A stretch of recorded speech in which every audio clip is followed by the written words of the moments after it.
പക്ഷെ മരം വെട്ടാൻ വേണ്ടി കാട്ടിനകത്ത് ഇറക്കി വിട്ടിരിക്കുന്ന ഒരുത്തന് ചിന്തേരും കൊണ്ട് പോയാൽ അവന്റെ പണി നടക്കുകയില്ല. അവൻ ഉളിയും കൊണ്ട് അവന്റെ പണി നടക്കുകയില്ല. അവൻ മഴു കൊണ്ട് വെക്കുള്ളൂ. ഏറ്റവും ഒടുവിൽ മിനുക്കി എടുക്കുന്നവനാണ് ചിന്തേരിന്റെ ആവശ്യം. പലരും ഈ ചിന്തേരിലാണ് കൊണ്ട് മഴ ഇടുന്നത്. അവിടെയാണ് ഈ പെശക്. ഒരു പ്രൊഡക്റ്റും പുറത്തു വരത്തില്ല, ഉള്ള പ്രൊഡക്റ്റ് നശിപ്പിക്കുകയുള്ളൂ.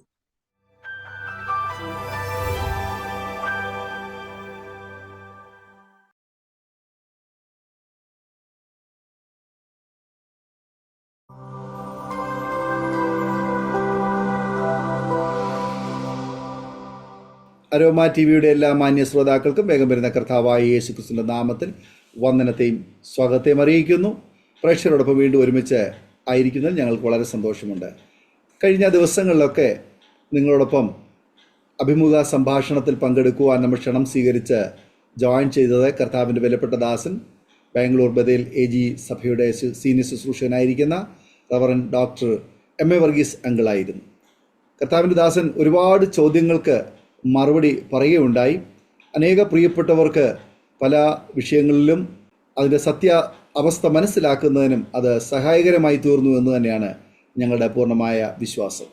അതിൻ്റെ തുടർച്ച എന്ന വണ്ണം ഇന്നും നമ്മോട് ചില കാര്യങ്ങൾ പറയുന്നതിനായിട്ട് കർത്താവിൻ്റെ ദാസൻ ജോയിൻ ചെയ്തിട്ടുണ്ട്.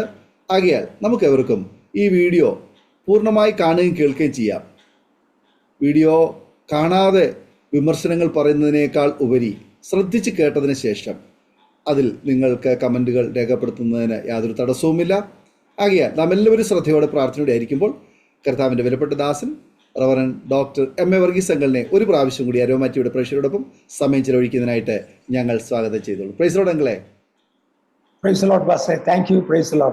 ഓക്കെ അങ്കിളെ, കഴിഞ്ഞ ദിവസങ്ങളിലൊക്കെ അരോമ ടിവിയുടെ പ്രേക്ഷകരോടൊപ്പം ഒരുപാട് ചോദ്യങ്ങൾക്ക് മറുപടി പറയുവാൻ അങ്കിള് സമയം വേർതിരിച്ചു. വീണ്ടും ഇന്ന് പ്രേക്ഷകരോടൊപ്പം സമയം ചെലവഴിക്കുന്നതിൽ പ്രത്യേക നന്ദി അറിയിക്കുന്നു. കഴിഞ്ഞ ദിവസങ്ങളിൽ ചോദിച്ചതും പറഞ്ഞതുമായ പല ചോദ്യങ്ങളും പ്രേക്ഷകരുടെ ശ്രദ്ധയിൽ അവർക്ക് കാര്യങ്ങളൊക്കെ വ്യക്തമാക്കുവാൻ സഹായകരമായി തീർന്നിട്ടുണ്ട്. അതുകൊണ്ട് ചില ചോദ്യങ്ങൾ കൂടി അതിനോട് അനുബന്ധിച്ച് നമ്മൾ ഈ പ്രോഗ്രാമിൽ ഷെയർ ചെയ്യുവാൻ ആഗ്രഹിക്കുകയാണ്. ബദേൽ AG സഭയോടുള്ള ബന്ധത്തിൽ വലിയൊരു വളർച്ചയുടെ ഘട്ടത്തിലാണ് ഇപ്പോൾ ആയിരിക്കുന്നതെന്ന് എല്ലാവർക്കും അറിയാം. പ്രത്യേകിച്ച് ക്രൈസ്തവ ലോകത്ത് മലയാളി പെന്തക്കോസ്ത് സഭകളിൽ മുൻനിരയിൽ നിൽക്കുന്ന ദൈവസഭയുടെ സീനിയർ ശുശ്രൂഷകൻ എന്ന നിലയിൽ ആ സഭയിൽ സഭാ വളർച്ചയോടൊപ്പം തന്നെ സാമ്പത്തിക വിഷയങ്ങളിലും വലിയ വളർച്ച ഒരുപക്ഷെങ്കിൽ ഉണ്ടാകുമായിരിക്കാം. എന്നാൽ ഈ സാമ്പത്തിക വിഷയങ്ങളൊക്കെ തന്നെ ഉണ്ടാകുന്നതനുസരിച്ച് വിമർശനങ്ങളും പല മേഖലകളിൽ നിന്നും ഉയർന്നു വരാൻ സ്വാഭാവികമായിട്ട് സാധ്യതയുണ്ട്. ഇങ്ങനെയുള്ള വിഷയങ്ങളെ എങ്ങനെയാണ് കർത്താവിൻ്റെ ദാസന് ആ വിഷയങ്ങൾക്ക് ഒരു മറുപടി അല്ലെങ്കിൽ അതിനെ അഭിമുഖീകരിക്കുന്നത് എങ്ങനെയാണ് എന്നൊന്ന് പറയാമോ? പക്ഷെ ഞാൻ പൊതുവെ വിമർശനങ്ങൾ ശ്രദ്ധിക്കാറില്ല, കാര്യം അതുകൊണ്ട് വലിയ അർത്ഥമില്ല. എന്നാൽ കുറെ കാര്യങ്ങൾ എൻ്റെ ജീവിതത്തിൽ പെശകുണ്ടോ എന്ന് അറിയാൻ വേണ്ടി ഞാൻ ശോധന ചെയ്യാറുണ്ട്. ഞാൻ അങ്ങനെ ശോധന ഇതിൽ തെറ്റുള്ളതൊന്നും ഞാൻ കണ്ടില്ല. അതുകൊണ്ട് പിന്നെ ആ രീതിയിലുള്ളത് ചെയ്യാറില്ല. അതിനകത്ത് ഞാൻ 1-2 കാരണങ്ങൾ പറയാം. ഞാൻ സ്തോത്രകാഴ്ച എടുത്തു എന്നുള്ളതാണ് ഒരു പ്രധാന വിഷയം ഞാൻ കേട്ടത് വിമർശനമായിട്ട്. വിമർശിച്ചതിൽ ഒരാൾ പോലും 5 പൈസ ബഥേൽ ചർച്ചിൽ സ്തോത്രകാഴ്ച തന്നവരല്ല. അപ്പം നാച്ചുറലി ഇത് അവരുടെ പ്രിവ്യൂ പെടുന്നതല്ല. അവർക്ക് ഇതുമായിട്ടൊരു ബന്ധവുമില്ല. എങ്ങാണ്ടൊന്ന് വന്നവൻ ഏതാണ്ട് പറഞ്ഞിച്ചു പോയി, അതുകൊണ്ട് ദൈവസഭയെ ഉടയ്ക്കാൻ കഴിയുമോ എന്ന് നോക്കുന്നത് മാത്രമേ ഉള്ളൂ. വ്യക്തിപരമായി ഞാൻ പറഞ്ഞു, എനിക്ക് പണം ഉണ്ടാക്കാൻ ദൈവത്തിൻ്റെ കരുണയാൽ എൻ്റെ കൈകൊണ്ട് ജോലി ചെയ്താണ് ഞാൻ ഇതിവിടം വരെ വന്നത്. ഇന്നും ദൈവത്തിൻ്റെ കരുണ കൊണ്ട് എനിക്കൊരു പെൻഷനുണ്ട്. എൻ്റെ ആവശ്യത്തിനുള്ള പെൻഷൻ എനിക്ക് കിട്ടും. എൻ്റെ വ്യക്തിപരമായ പേരിൽ 1 ഇഞ്ച് ഭൂമി ഞാൻ ബാംഗ്ലൂർ വാങ്ങിച്ചിട്ടില്ല. കേരളത്തിൽ എൻ്റെ അപ്പൻ എനിക്ക് തന്നത് എനിക്കുണ്ട്. അതുപോലും നോക്കുന്നുമില്ല, എടുക്കുന്നുമില്ല. എൻ്റെ സഹോദരന്മാരോടുണ്ട്, അവർ നോക്കിക്കോളൂ, അതിക്കൊന്നൊരു കാര്യമില്ല. മക്കളുടെ കാലമാകുമ്പോൾ അവർക്ക് വേണമെങ്കിൽ പോട്ടെ, അവരാരും കേരളത്തിൽ പോകുന്നു എനിക്ക് തോന്നുന്നില്ല. അത്രേ ഉള്ളൂ. ഭൗതികമായ വസ്തുക്കളെക്കുറിച്ച് വ്യക്തിപരമായ താല്പര്യം എനിക്ക് അത്രേ ഉള്ളൂ. എനിക്ക് സ്വന്തം ഒരു വീടില്ല. അതേസമയം ഒരു അപ്പൻ എന്ന സാഹചര്യത്തിൽ മക്കൾക്ക് ഓരോ വീടുണ്ടാക്കുക എന്നുള്ളത് ആവശ്യമാണ്. അവർക്കോരോ വീട് പണിയാൻ വേണ്ടിയുള്ള സ്ഥലം ഞാൻ വാങ്ങിച്ചു. ഏതാണ്ട് 25 വർഷം ഗവൺമെന്റ് ജോലി, 4-5 വർഷം പ്രൈവറ്റ് ജോലിയും ചെയ്ത് അതിലുപരി എൻ്റെ കൈകൊണ്ട് അധ്വാനിക്കുന്ന എനിക്ക്, കാര്യം ഈ ഓഫീസ് ജോലി തന്നെയല്ല, ഞാൻ എൻ്റെ കൈകൊണ്ട് അധ്വാനിച്ചാണ് ഇവൻ വിദ്യാഭ്യാസ ലെവലിൽ ജീവിച്ചത്. അവിടെ മുതൽ ചെയ്ത് എനിക്ക് അനാവശ്യമായ ഒരു ചെലവും ഇല്ലാത്ത എനിക്ക് മക്കൾക്ക് വേണ്ടി ഓരോ സൈറ്റ് വാങ്ങിക്കാൻ, അതായത് 2 സെന്റോ 2.5 സെന്റോ ഏതാണ്ട് ഒരു സൈറ്റ് എന്ന് ബാംഗ്ലൂരിൽ പറയുന്നു. അത് രണ്ടുപേർക്ക് ഓരോന്ന് വാങ്ങിച്ചു കൊടുക്കാൻ സാധിച്ചു. അവർ വിവാഹം കഴിച്ചപ്പം അവർക്ക് കുറച്ച് പണം കിട്ടി. മറ്റു രീതികളിൽ ഒരുത്തന് ഒരു ആക്സിഡന്റിലാകപ്പെട്ടു. സത്യത്തിൽ അവന്റെ വീടാ വലുത്. അവനൊരു ആക്സിഡന്റിലാകപ്പെട്ടു. അതിന് ഇൻഷുറൻസ് ഒരു കോമ്പൻസേഷൻ കിട്ടി. അതും കൂടെ അവന് ബിൽഡിങ്ങിൽ ചേർത്തു. അങ്ങനെയൊക്കെയാണ് അവർ പിള്ളേർ വീട് വന്നത്. ഞങ്ങൾക്ക് ഓരോ വീടുണ്ട്. അതിനകത്ത് ആർക്കെങ്കിലും കണ്ണുകടി ഉണ്ടെങ്കിൽ ദാറ്റ് ഇസ് ഡിഫറെന്റ്. അതർവൈസ് സാമ്പത്തികത്തിൽ എന്താ പരാജയം? ചർച്ചിന് പണം ഉണ്ടാകരുത് എന്ന് ബൈബിളിൽ ഇല്ല. ഞങ്ങൾ ആദ്യം വരുമ്പോൾ 20 പേര് 22 പേരെ ഉള്ളൂ. 22 പേരുള്ള ഒരു സാഹചര്യത്തിൽ 15 കൂടുതലാരും ആരാധനയ്ക്ക് വരത്തില്ല. അവർക്ക് ഇരിക്കാൻ ഒരു കൊച്ചു കുട്ടി ഹോള് മതിയായിരുന്നു. അത് കഴിഞ്ഞ് ദൈവം ജനത്തെ തരാൻ തുടങ്ങിയപ്പോൾ വളർത്താനുള്ള, അവരെ ഇരുത്താനുള്ള സൗകര്യം ഇവിടെ ദൈവം തന്നെ തന്നിട്ടു. അത് ദൈവത്തിന്റെ ജോലിയാണ്. അത് തന്നിരിക്കുന്നു. അത് ദൈവം തന്നു. അതിനനുസരിച്ച് ഞങ്ങൾ വലുതായിട്ട് പണം. ഇന്ന് ദൈവത്തിന്റെ കൃപയാൽ ബാംഗ്ലൂർ സിറ്റിയുടെ അകത്താണ് നമ്മുടെ സ്ഥാപനം. അവിടെ മാന്യരായ ആളുകൾ വരുമ്പോൾ അവിടെ ഇരുത്താൻ വേണ്ടി മാന്യമായ എന്തെങ്കിലുമൊക്കെ വേണം. അതിനുള്ളത് ദൈവ കൃപയാൽ ഞങ്ങൾക്ക് തന്നു. അവരാരും വലിയ ലക്ഷറി ആഗ്രഹിക്കുന്നു എന്നല്ല. എന്നാൽ വരുന്ന ഒരാളിന് മാന്യമായിട്ട് ഇരിക്കാനുള്ള സാഹചര്യങ്ങൾ വേണം. അത് ഞങ്ങൾക്കുണ്ട്. അത്യാവശ്യത്തിന് വേണ്ടിയുണ്ട്. അതിക്കവനൊന്നുമില്ല. ഞാനൊരു കൊച്ചു ഉദാഹരണം പാസ്റ്ററോട് പറയാം. ഒരിക്കല് കേരളത്തിൽ നിന്നൊരു ദൈവദാസൻ എന്നോട് ഇങ്ങനെ പറഞ്ഞു, പുളിപ്പുള്ള അപ്പം കൊണ്ട് കർത്തൃമേശ നടത്തുന്നതും പുളിപ്പില്ലാത്ത അപ്പം കൊണ്ട് കർത്തൃമേശ നടത്തുന്നതും തമ്മിൽ വ്യത്യാസം. പുളിപ്പില്ലാത്തതാണ് ആക്ച്വൽ ദൈവവചനത്തിന്റെ പ്രമാണം. അതൊരു വലിയ കാര്യമല്ല. കേരളത്തിൽ എല്ലാവരും തന്നെ പുളിപ്പുള്ളതുമുണ്ട്. പക്ഷേ പുളിപ്പില്ലാത്തത് ഉണ്ടാക്കാൻ നിങ്ങൾക്ക് ഒക്കുമെങ്കിൽ അത് നന്നായിരിക്കും എന്നൊരാൾ പറഞ്ഞു. ഞാൻ ഇതിനോട് ചേർന്നൊരു കാര്യം അറ്റാച്ച് ചെയ്തോളാം, പിന്നെ ചെയ്തോളാം. ചർച്ച് കമ്മിറ്റിയെ ഞാൻ വിളിച്ചു കൂട്ടിയിട്ട് നിങ്ങൾ എന്ത് പറയുന്നു എന്ന് ചോദിച്ചപ്പോൾ അവർ പറഞ്ഞു, അങ്ങനെ ഒന്നുകൊണ്ട് നമുക്കൊരു എക്സ്പെരിമെന്റൽ ബേസ് കുറച്ച് നാളത്തേക്ക് പുളിപ്പില്ലാത്ത അപ്പം നമുക്ക് ഉണ്ടാക്കാം. അപ്പൊ പുളിപ്പില്ലാത്ത അപ്പം എന്തുവാ നമുക്കുള്ളത്? ചപ്പാത്തി ഉണ്ടാക്കാം. ഇമ്മീഡിയറ്റ്ലി എൻ്റെ മൂത്ത മോൻ പറഞ്ഞൊരു മറുപടി, മമ്മിയുടെ ചപ്പാത്തി തിന്നുന്ന കപ്പാസിറ്റിയിലുള്ളവരെ ഇപ്പൊ ചർച്ച് വരത്തുള്ളൂ, അതിന് മുകളിലോട്ടുള്ള വരത്തില്ല. ഇവിടെ നമ്മുടെ ഒരു DYSP, സൂപ്രണ്ട് ഓഫ് പോലീസ്, അതുപോലെ തന്നെ മിലിറ്ററിയിൽ നിന്ന് to the rank of colonel, ഇവരാരും പിന്നെ കർത്തൃമേശ എടുക്കാൻ വരത്തില്ല. മമ്മിയുടെ ചപ്പാത്തി തിന്നുന്നവർ മാത്രമേ പിന്നെ വരത്തുള്ളൂ. അതുകൊണ്ട് അവരുടെ സ്റ്റാൻഡേർഡും കൂടെ നമ്മൾ പരിഗണിക്കണം. ദയവ് ചെയ്ത് നമുക്ക് സ്വന്തമായി ഒരു ഓർമ്മ ഉണ്ടാകുന്നത് വരെ പുളിപ്പില്ലാത്ത അപ്പത്തെക്കുറിച്ച് ചിന്തിക്കേണ്ട. ദൈവത്തിന്റെ പ്ലാൻ ആണെങ്കിൽ നമുക്ക് സ്വന്തമായി ഒരു ഓർമ്മ തരും. അന്നേരം നമ്മൾ പുളിപ്പില്ലാത്ത അപ്പം ഉണ്ടാക്കും. അതുപോലെ തന്നെ ഞങ്ങൾക്ക് സ്വന്തമായിട്ടൊരു ഓർമ്മ കിട്ടി എന്ന് പറഞ്ഞാൽ ചർച്ച് ഓർമ്മ വാങ്ങിച്ചെന്നല്ല, ഓർമ്മയുള്ള ഒരാൾ ചർച്ചിന്റെ മെമ്പറായി. ഇന്ന് ശനിയാഴ്ച വൈകിട്ട്, കർത്തൃമേശയുള്ള ഞായറാഴ്ചയാണ്, ശനിയാഴ്ച വൈകിട്ട് കർത്താവിന്റെ ദാസന്മാരാരും അവിടെ ചെല്ലും. ഒരു 16 കിലോ മാവും അതിനോട് ചേർന്ന സാധനങ്ങളും കൂടി എടുത്ത് പ്രാർത്ഥിച്ച് അവിടെ കൊടുക്കും. വിശ്വാസികളായ സഹോദരന്മാർ പുളിപ്പില്ലാത്ത അപ്പം ഉണ്ടാക്കും. അതുകൊണ്ട് കർത്തൃമേശയ്ക്ക് സെർവ് ചെയ്യും. ഞാൻ ആദ്യം ഇവിടെ വരുന്ന സമയത്ത് 60 ഗ്രാമുള്ള ഒരു ബണ്ണ് മതിയായിരുന്നു കർത്തൃമേശയ്ക്ക് കൊടുക്കാൻ, കേരളത്തിലെ കൊച്ചു സഭകൾ പോലെ. ഇന്ന് 16 kg ഞങ്ങൾ വളർന്നു. അതിന്റെ റീസൺ അവരെ കൂടെ അക്കോമഡേറ്റ് ചെയ്യത്തക്ക മനോവിശാലത ദൈവം നമുക്ക് തന്നു. പക്ഷേ ഇന്നിപ്പം തന്നെ നമ്മൾ തമ്മിലിരുന്ന് സംസാരിക്കുന്നു. ഞാൻ എൻ്റെ റൂമിനകത്ത് വൈഫൈ ഉണ്ട്, പക്ഷെ അതിന് ബാൻഡ് വിഡ്ത്തും സ്പീഡും കുറവ്. അതുകൊണ്ട് പിക്ചർ ഒന്നും ക്ലിയർ ആകത്തില്ല. ദെയർബൈ ഞാൻ വീട്ടിൽ നിന്ന് വെളിയിൽ വന്നു. ഞങ്ങളുടെ കന്നഡ സെക്ഷന്റെ വൈഫൈ ഇന്റർനെറ്റ് ഉപയോഗിച്ചുകൊണ്ടാണ് ചെയ്യുന്നത്. ഇത്രയും ബാൻഡ് വിഡ്ത്ത് ഉള്ളത് കൊണ്ടല്ലേ നമുക്ക് ഇത്. പാപമാണോ? പാപമല്ലല്ലോ. പണ്ടൊരു കാലത്തായിരുന്നെങ്കിൽ നമുക്ക് അന്യോന്യം സംസാരിക്കാനേ പറ്റത്തില്ലായിരുന്നു, ആർക്കും ഇത് കേൾക്കാനൊക്കത്തില്ലായിരുന്നു. ഇന്ന് കേൾക്കാനുള്ള ഒരു ഫോണെങ്കിലും ദൈവം എല്ലാവർക്കും കൊടുത്തത് പാപമാണോ? അല്ല. ദൈവം വളർത്തുന്നവനാണ്. വളർച്ചയ്ക്ക് അനുസരിച്ച് പലതും വേണം. ഇതല്ലാതെ ഔട്ട് ഓഫ് പ്രൊപ്പോർഷൻ എനിക്ക് സാമ്പത്തികമായിട്ട് ഒന്നും വന്നിട്ടില്ല. എനിക്ക് അറിഞ്ഞുകൂടാ. വ്യാജം പറയുന്ന ഒരുപാട് പേരുണ്ട്. കഴിഞ്ഞൊരു ദിവസം ഒരാൾ എഴുതിയിരിക്കുന്നത് ഞാൻ കണ്ടു, ഞാൻ വായിച്ചത്, അതുകൊണ്ടാണ് കണ്ടു.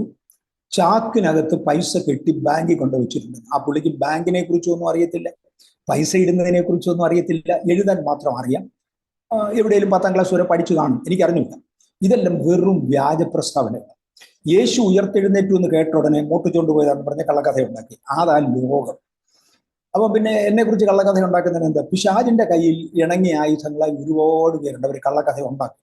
അങ്ങനെയുള്ള കള്ളക്കഥ പലരും വിശ്വസിക്കും. കാര്യം അവർക്ക് പോഷ്ക്ക് വിശ്വസിക്കും. അവർ വ്യാജത്തിന്റെ ആത്മാവ് ദൈവം തന്നെ അയച്ചതാണ്, അവർ ശിക്ഷയ്ക്ക് അടുത്തിരിക്കുക. അതുകൊണ്ട് ഇതല്ലാതെ എന്താ സാമ്പത്തികമായിട്ട് വിശദീകരണം വേണ്ടതെന്ന് പറഞ്ഞാൽ ഞാൻ തരാം. ഞാൻ ഒരു കാര്യം കൂടെ പറയാം. ഞാൻ കഴിഞ്ഞ ഒരു ദിവസം പാസ്റ്ററോട് പറഞ്ഞു, ഒരു 10,000 മെമ്പേഴ്സിന് മേളിലുള്ള, പോട്ടപ്പ 2,000 മെമ്പേഴ്സിന് മേളിലുള്ള ഒരു സഭയുടെ സീനിയർ പാസ്റ്റർ ഒരു ലക്ഷറി കാർ സ്വന്തമായി ഇല്ലാത്ത ഒരാളുണ്ടെന്ന് എനിക്ക് തോന്നുന്നില്ല, എൻ്റെ അറിവിലില്ല. എനിക്ക് എൻ്റെ 22,000 മെമ്പേഴ്സ് ഉള്ള ഒരു ചർച്ചിന്റെ സീനിയർ പാസ്റ്റർ, സ്വന്തം എനിക്ക് ഇതുവരെ ഒരു കാറില്ല. ഞാൻ ഈ ചർച്ചിൽ വരുന്ന സമയത്ത് എനിക്കൊരു കാർ ഉണ്ടായിരുന്നു. അത് ഞാനൊരു എയറോനോട്ടിക്കൽ ഡെവലപ്മെന്റ് എസ്റ്റാബ്ലിഷ്മെന്റിൽ ജോലി ചെയ്തിരുന്നു. ആ സമയത്താണ് കാർ വാങ്ങിക്കുന്നത്. ഞാൻ ആക്ച്വലി ആദ്യം വരുമ്പോൾ ഇല്ല, എയർഫോഴ്സിൽ നിന്നാണ് വരുന്നത്. അതിനുശേഷം എയറോനോട്ടിക്കൽ ഡെവലപ്മെന്റ് എസ്റ്റാബ്ലിഷ്മെന്റിൽ ജോലി ചെയ്ത സമയത്ത് എനിക്കൊരു കാർ ഉണ്ടായിരുന്നു. പക്ഷെ അതൊരു പഴയ കാറായിരുന്നു. അത് വിൽക്കേണ്ട സമയവുമായി. ഞാനോട് വിചാരിച്ചു ചർച്ചിന്റെ പണി നടക്കുമ്പോൾ ഇഷ്ടിക വാങ്ങിക്കാൻ വേണ്ടി അത് വിൽക്കാം. അതിനുശേഷം ചർച്ചിന്റെ കാറാണ് ഞാൻ ഉപയോഗിക്കുന്നത്. എനിക്കൊരു മോട്ടോർ സൈക്കിൾ, ഒരു സൈക്കിൾ പോലും സ്വന്തമായിട്ടില്ല. എനിക്കതിനകത്ത് പ്രയാസമില്ല. എനിക്ക് ആവശ്യത്തിനുള്ളതുകൊണ്ട് അങ്ങനെ എൻ്റെ ജീവിതം മെയിൻറ്റെയിൻ ചെയ്യാൻ എനിക്ക് സാധിക്കുന്നുണ്ട്. എന്ത് സാമ്പത്തിക ക്ലാരിറ്റിയാണ് ആവശ്യം? നമ്മുടെ അക്കൗണ്ട് ഹൈലി ഓഡിറ്റബിളാണ്, ഹൈലി ഓഡിറ്റഡാണ്. ചാൾസ് പ്രഭാകർ ആൻഡ് അസോസിയേറ്റ്സ് എന്ന് പറയുന്ന നല്ലൊരു ഓഡിറ്റിംഗ് ഫേം ബാംഗ്ലൂരിലുണ്ട്. അദ്ദേഹമാണ് നമ്മുടെ അക്കൗണ്ട് ഓഡിറ്റ് ചെയ്യുന്നത്. അദ്ദേഹം എന്നോട് പറഞ്ഞ വാചകം, പാസ്റ്റർ, അദ്ദേഹം CSI കാരനാണ്. അദ്ദേഹം എന്നോട് പറഞ്ഞ വാചകം, പാസ്റ്ററെ, ബാംഗ്ലൂരിലുള്ള പ്രധാനപ്പെട്ട എല്ലാ ക്രിസ്ത്യൻ ഓർഗനൈസേഷനും ഞാനാണ് ഓഡിറ്റ് ചെയ്യുന്നത്. നിങ്ങളെപ്പോലെ ക്ലാരിറ്റിയിൽ അക്കൗണ്ട് സൂക്ഷിക്കുന്നവർ കുറവാണ്. ഇല്ലെന്ന് പറഞ്ഞില്ല, അക്കൗണ്ട് കുറവാണ്. ഒരൊറ്റ രൂപ റൈറ്റ് ഓഫ് ചെയ്യുന്നൊരു സിസ്റ്റം നമുക്കില്ല. അതാണ് എൻ്റെ ഫൈനാൻഷ്യൽ ക്ലാരിറ്റി. ഇന്ത്യൻ ഗവൺമെന്റ് ഞങ്ങളെ എങ്ങനെ പിടിക്കാമെന്ന് കൊണ്ട് നോക്കുന്നുണ്ട്. 6 വർഷമായി കണ്ടിന്യൂസ്ലി അക്കൗണ്ട് സ്ക്രൂട്ടനൈസ് ചെയ്യുന്നുണ്ട്. അതിനേക്കാൾ കൂടുതലല്ലല്ലോ ഈ വഴിയെ പോയവരാരും. ഞാൻ പറഞ്ഞു, ഇവിടെ സ്തോത്രാഴ്ച ഇടുന്നവരാരും സ്തോത്രാഴ്ചയെ കുറിച്ച് കംപ്ലൈന്റ് പറഞ്ഞിട്ടില്ല. പൈസ കൊടുക്കുന്നതിൽ ഒരാൾ പോലും പൈസയെക്കുറിച്ച് കംപ്ലൈന്റ് പറഞ്ഞിട്ടില്ല. യാതൊരു ബന്ധവും ഇല്ലാതെ വഴിയെ പോകുന്നവരാണ് ഇതിനെക്കുറിച്ച് സംസാരിക്കുന്നത്. അത് ഇന്റൻഷനലി ക്രിയേറ്റ് ചെയ്യുന്ന എന്തോ ദൈവസഭയോടുള്ള വൈരാഗ്യം, വേറെ ഒന്നുമില്ല, വേറെ യാതൊരു കാരണവുമില്ല. ഇവരുടെ ആരുടെയും പൈസ നമ്മൾ വാങ്ങിച്ചിട്ടില്ല. അപ്പോൾ ആ സ്ഥിതിക്ക് ഞാൻ അവരോട് കണക്ക് പറയേണ്ട കാര്യമില്ല. ഗവൺമെന്റ് ഞങ്ങളെ പിടിക്കാൻ വേണ്ടി ആവുന്നത് നോക്കുന്നുണ്ട്. പിടി കൊടുക്കരുത്, റാദർ ഞങ്ങൾ അതിനേക്കാൾ 6 ലെവലിന്റെ മേളിലായിരിക്കണം എന്നുള്ള താല്പര്യം ഞങ്ങൾക്കുണ്ട്. ഞങ്ങൾ അങ്ങനെ പോകുന്നു pastor. This is A fact. ഇനിയും ഡീറ്റെയിൽ തരാമെങ്കിൽ ഞങ്ങൾ പറയാൻ നോക്കാം, പറയേണ്ടതാണെങ്കിൽ. സ്തോത്രകാഴ്ച എണ്ണുന്നതിന് മെഷീൻ ഉപയോഗിക്കുന്നു എന്നുള്ള ഒരു പരാതി ഉയരുന്നുണ്ട്.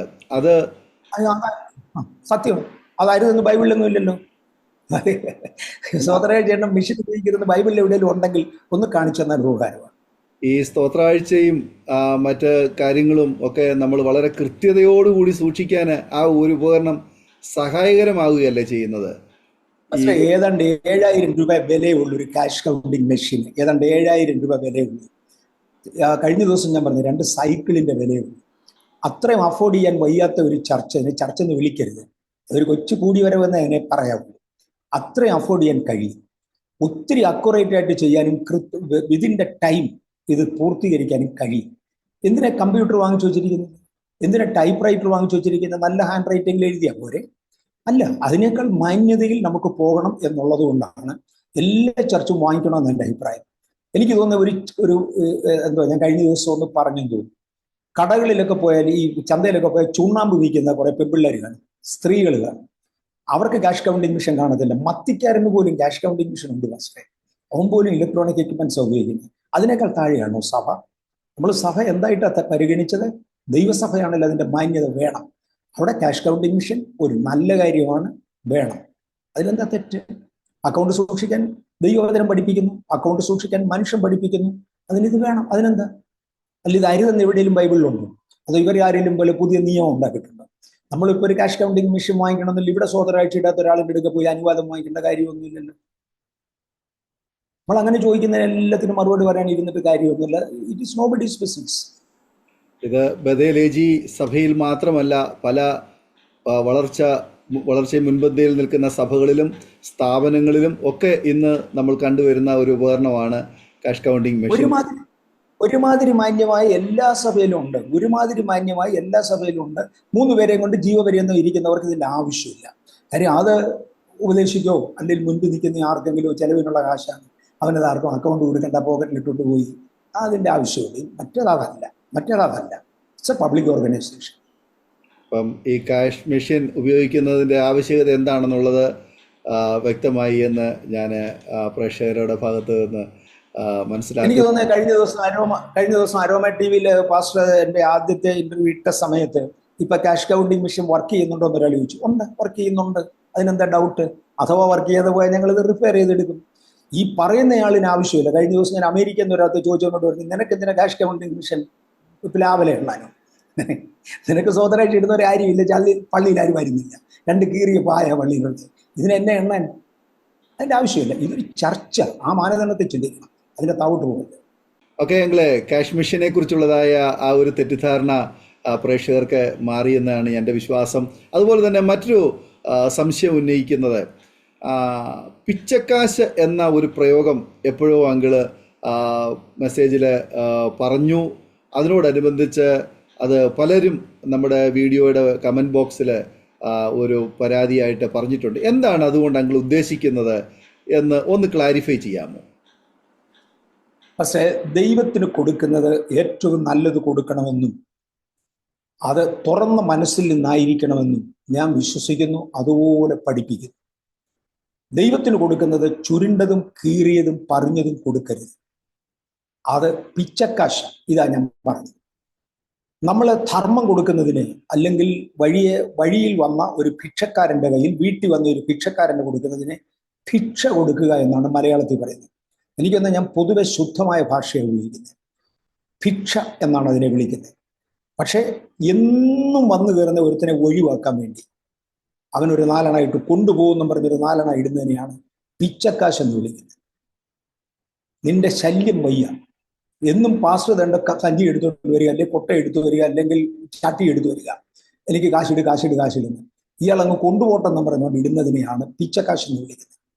അത് കീറിയതാകാം, അത് മുഷിഞ്ഞതാകാം. ദൈവത്തിനത് വേണ്ട. ഞാൻ വിശ്വസിക്കുന്ന എൻ്റെ ദൈവം അതിനേക്കാൾ മാന്യനാണ്. നിങ്ങൾക്ക് ഇല്ലെങ്കിൽ കൊടുക്കണ്ട.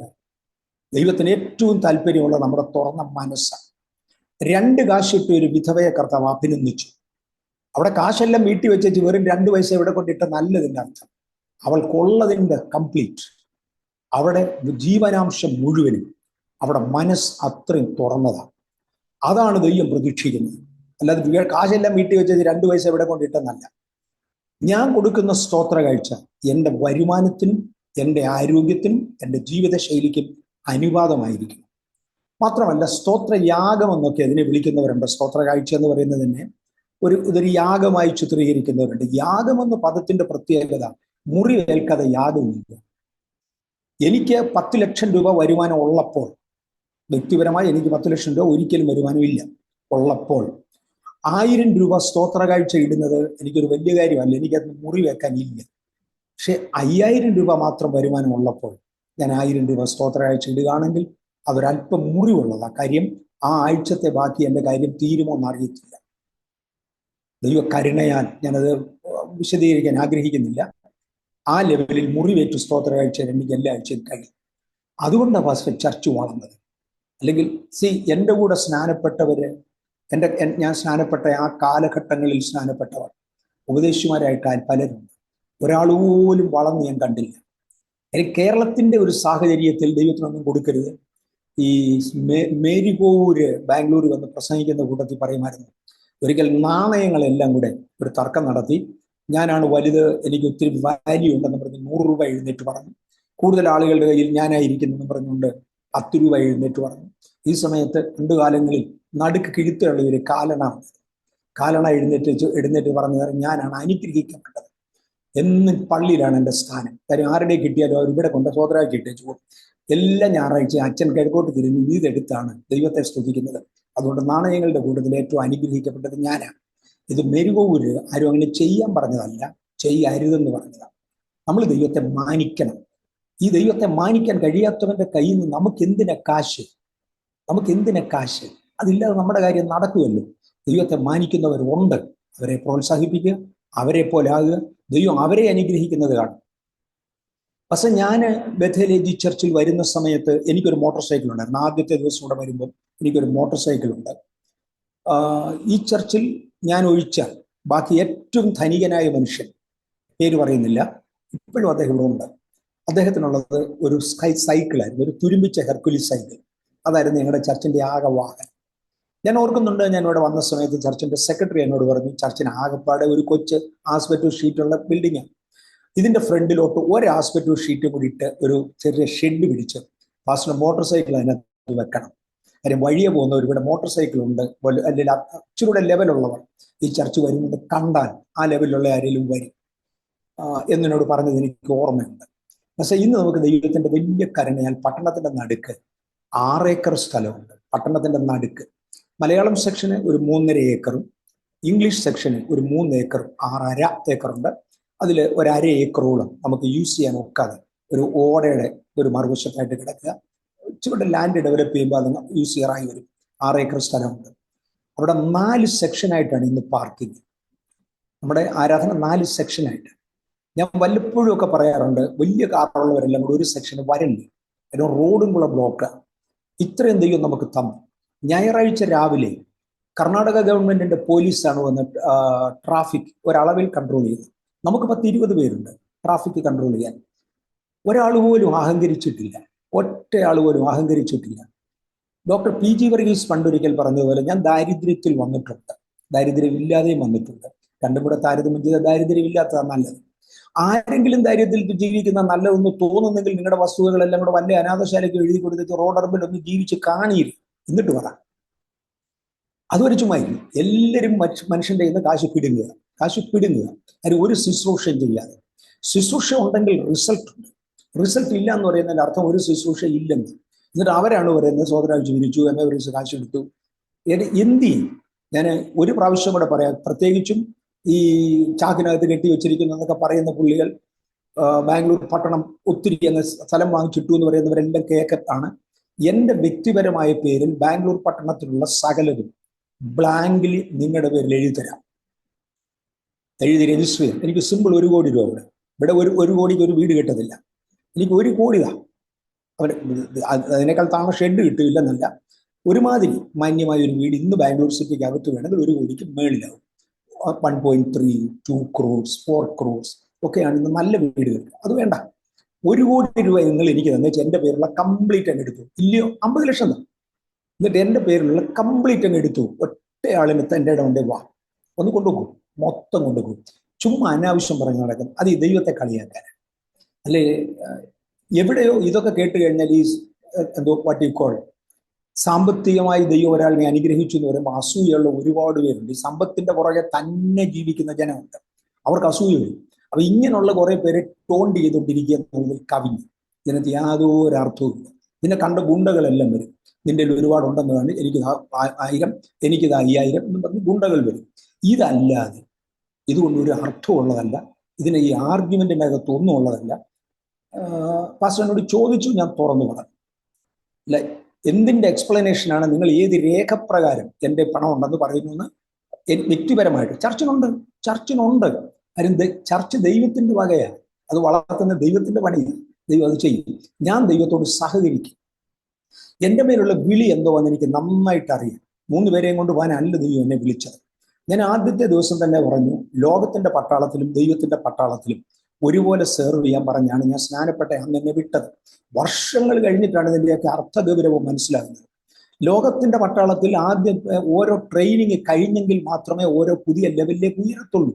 ഇതുപോലെ ദൈവത്തിന്റെ പട്ടാളത്തിൽ പുതിയ ലെവൽ കയറണമെന്നുണ്ടെങ്കിൽ പുതിയ ട്രെയിനിങ്ങും പുതിയ ശുശ്രൂഷയും വേണം. അത് കഴിഞ്ഞെങ്കിലേ പറ്റൂ. വലിയവരെ ദൈവം വലിയ ജോലി ഏൽപ്പിച്ചു. എനിക്കൊരു IAS കാരനായിക്കൊള്ളാമെന്ന് ആശയം ഉണ്ടായിരുന്നു, ഇപ്പൊ ഇല്ല, അത് പോയി. എൻ്റെ മക്കളെ IAS കാരാക്കണമെന്ന് എനിക്ക് താല്പര്യം ഉണ്ടായിരുന്നു, പറ്റിയില്ല. കാര്യം അതിനുള്ള പഠിത്തം എനിക്കില്ല. ഞാൻ പിന്നെ കൊതിച്ചിട്ട് എന്തോ കാര്യം? IAS കാരനോട് ഞാൻ എന്തിനും മുഷിയണം? അതിന്റെ കാര്യമില്ലല്ലോ. പണ്ട് മുന്തിരിക്ക് ചാടി വെച്ച് കുളിക്കുന്ന കുറുക്കം പറഞ്ഞെന്ന് കേട്ടു. ഞാനതിനെ കുറുക്കം കളിക്കുന്നത്.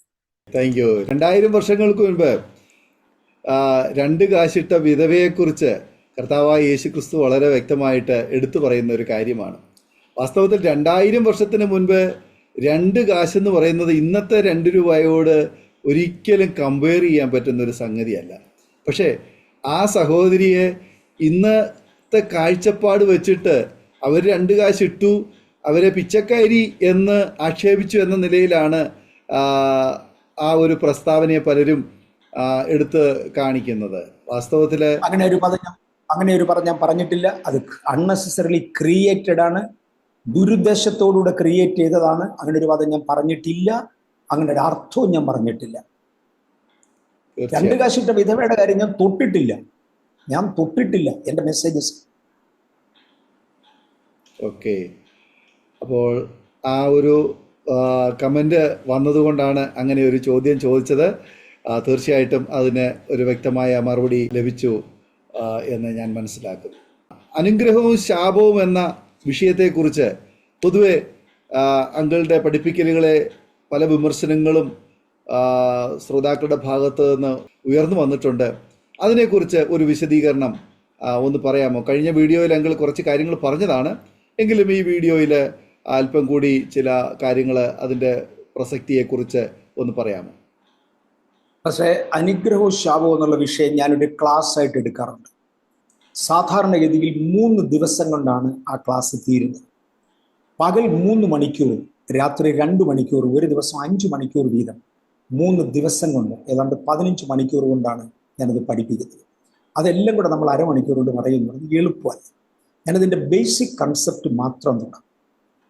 മനുഷ്യൻ ജന്മനാൽ അനുഗ്രഹിക്കപ്പെട്ടവന്, സൃഷ്ടിയും മനുഷ്യൻ അനുഗ്രഹിക്കപ്പെട്ടതാണ്, നല്ലത് എന്ന് ദൈവം കണ്ടു. ഏദൻ തോട്ടത്തിലേക്ക് ആദം ഹവ്വമാരെ കയറ്റിവിടുന്നത് അനുഗ്രഹവുമായിട്ടാണ്. നമ്പർ 1 നിത്യജീവനുമായിട്ട്. അവനോട് പറഞ്ഞത്, തോട്ടത്തിന്റെ നടുവിലുള്ള വൃക്ഷത്തിന്റെ ഫലം തിന്നരുത്, തിന്നുന്ന നാളിൽ മരിക്കും, അതുവരെ നീ ജീവിക്കും, വൃക്ഷഫലം തിന്നുന്നില്ലെങ്കിൽ നിനക്ക് നിത്യജീവനാണ്. നമ്പർ 1. നമ്പർ 2, നീ സന്താനപുഷ്ടിയുള്ളവനായി പെരുകും, നീ തോട്ടത്തിനകത്ത് ജോലി ചെയ്ത് ജീവിക്കണം, സകലതും നിനക്ക് കീഴടങ്ങിയിരിക്കും, ഒന്നും നിനക്ക് ശത്രുവാകത്തില്ല. ഇങ്ങനെ പറഞ്ഞാണ് കയറ്റിവിടുന്നത്. പക്ഷെ തോട്ടത്തിൽ വെച്ച് പാപമുണ്ടായി. പാപമുണ്ടായ ഉടനെ കർത്താവ് പറഞ്ഞു, നീ മരിക്കും, ഇന്ന് നീ തീരും. നിത്യജീവനുമായി കയറിയവൻ മരണവുമായി തിരിച്ചറിഞ്ഞു. അതാണ് ശാപം. ഇത് പദത്തിനർത്ഥമുണ്ട്, ഞാൻ പിന്നീട് തൊടും. നിത്യജീവനുമായി കയറിയവൻ മരണവുമായി തിരിച്ചറിഞ്ഞു. 2, സന്താനപുഷ്ടിയുള്ളവനായി പെരുകുക എന്ന കൽപ്പനയുമായിട്ടാണ് മനുഷ്യൻ ഏതെങ്കിലോട്ട് കയറിയത്. ഇറങ്ങുമ്പോൾ ആ കൂട്ടത്തിൽ ഒരു വേദനയും കൂടെ അറ്റാച്ച് ചെയ്തു.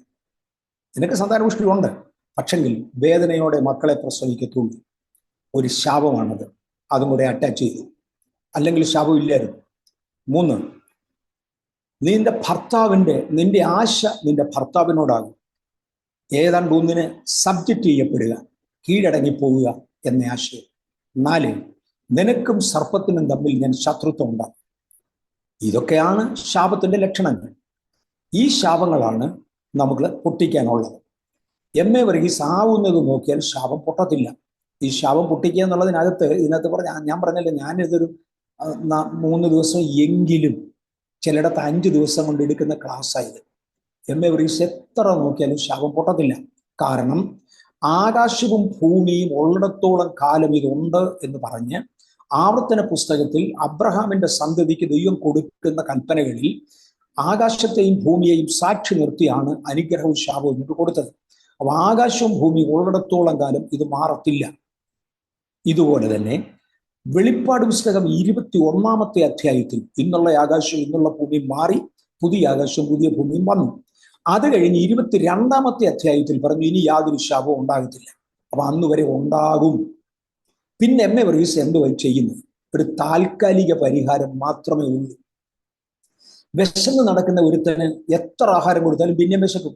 അത് അവന്റെ അകത്തുള്ള നിയമമാണ്.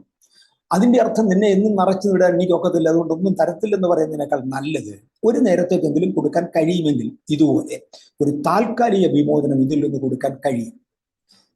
ന്യായമായി ചോദിക്കുന്നവർ ചോദിക്കുന്ന ഒരു ചോദ്യം, ബൈബിൾ നോളജ് കുറഞ്ഞു പോയത് കൊണ്ട് ന്യായമായി ചോദിക്കുന്നവർ ചോദിക്കുന്ന ഒരു ചോദ്യം, യേശുവിന്റെ കാൽവറി കൊണ്ട് ഇത് മാറിയില്ലേ? അതിന് 2 മറുപടിയാണ് പറയാൻ വരുന്നത്. ഒന്നാമത്തേത്, മാറിയെങ്കിൽ അന്ന് മുതൽ മരണം നിന്നോ? മരണം ശാപത്തിന്റെ ഫലമാണ്. രോഗം നിന്നോ? സ്ത്രീകളുടെ പ്രസവവേദന നിന്നോ? മനുഷ്യന്റെ മുഖത്തെ വേർപ്പ് നിന്നോ?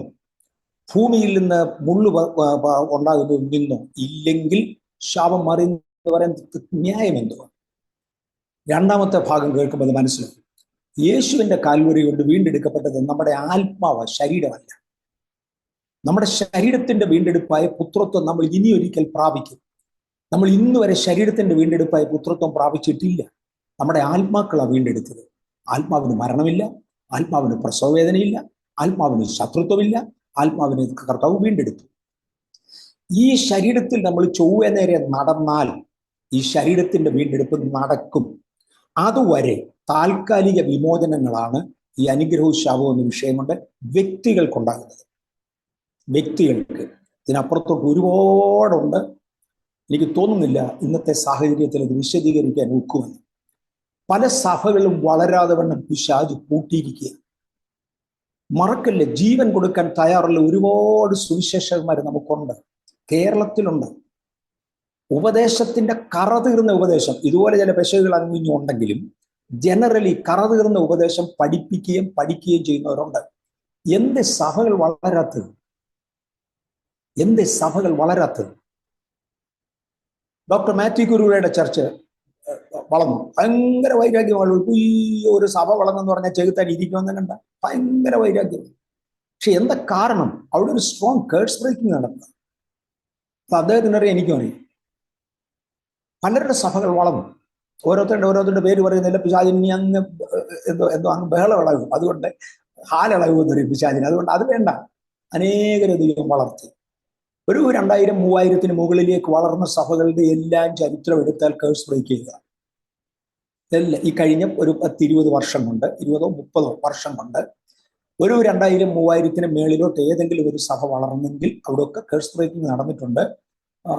മിക്കവാറും പലയിടങ്ങളിലും ഞാനും പോയിട്ടുണ്ട്. അതിനുശേഷമേ നടന്നിട്ടുള്ളൂ. ഞാൻ പ്രായോഗിക ജീവിതത്തിന്റെ കണക്കെടുക്കുക. കേഴ്സ് ബ്രേക്കിങ്ങിന്റെ ഒന്നാമത്തെ രംഗം അതാ, പിശാചിന്റെ ക്ലച്ചിൽ നിന്ന് പുറത്തു വരിക.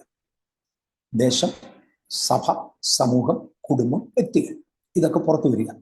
എനിക്ക് തോന്നുന്നത് അതിൽ കൂടുതൽ ഒരു വിശദീകരണം തൽക്കാലം ആവശ്യമില്ലെന്ന് തോന്നുന്നു. കാര്യം മനുഷ്യന്റെ വീണ്ടെടുപ്പ് നടന്നത് ആത്മാവിലാണ്. ജഡത്തിന്റെ വീണ്ടെടുപ്പ് നടന്നിട്ടില്ല. ജഡത്തിലെ ശാപങ്ങൾ ഇന്നും തുടരുന്നു. താൽക്കാലിക വിമോചനം മാത്രം ലഭിക്കുന്നു. കൂടുതൽ വിശ്വസിക്കുന്ന ആളുകൾക്ക് വേദനയില്ലാതെ മക്കളെ പ്രസവിച്ച ചരിത്രങ്ങളുണ്ട്. ഇല്ലെന്നും പറഞ്ഞ് നമ്മുടെ ഒരു മാസികയ്ക്കകത്ത് എഴുതിയെന്ന് വരും. മില്യൺസിൽ സർക്കുലേഷനുള്ള പുസ്തകങ്ങളുണ്ട്, മില്യൺസ്. പലരുടെയും പുസ്തകങ്ങളൊക്കെ കണ്ടു കഴിഞ്ഞാൽ വലിയ ആളുകളുടെയൊക്കെ.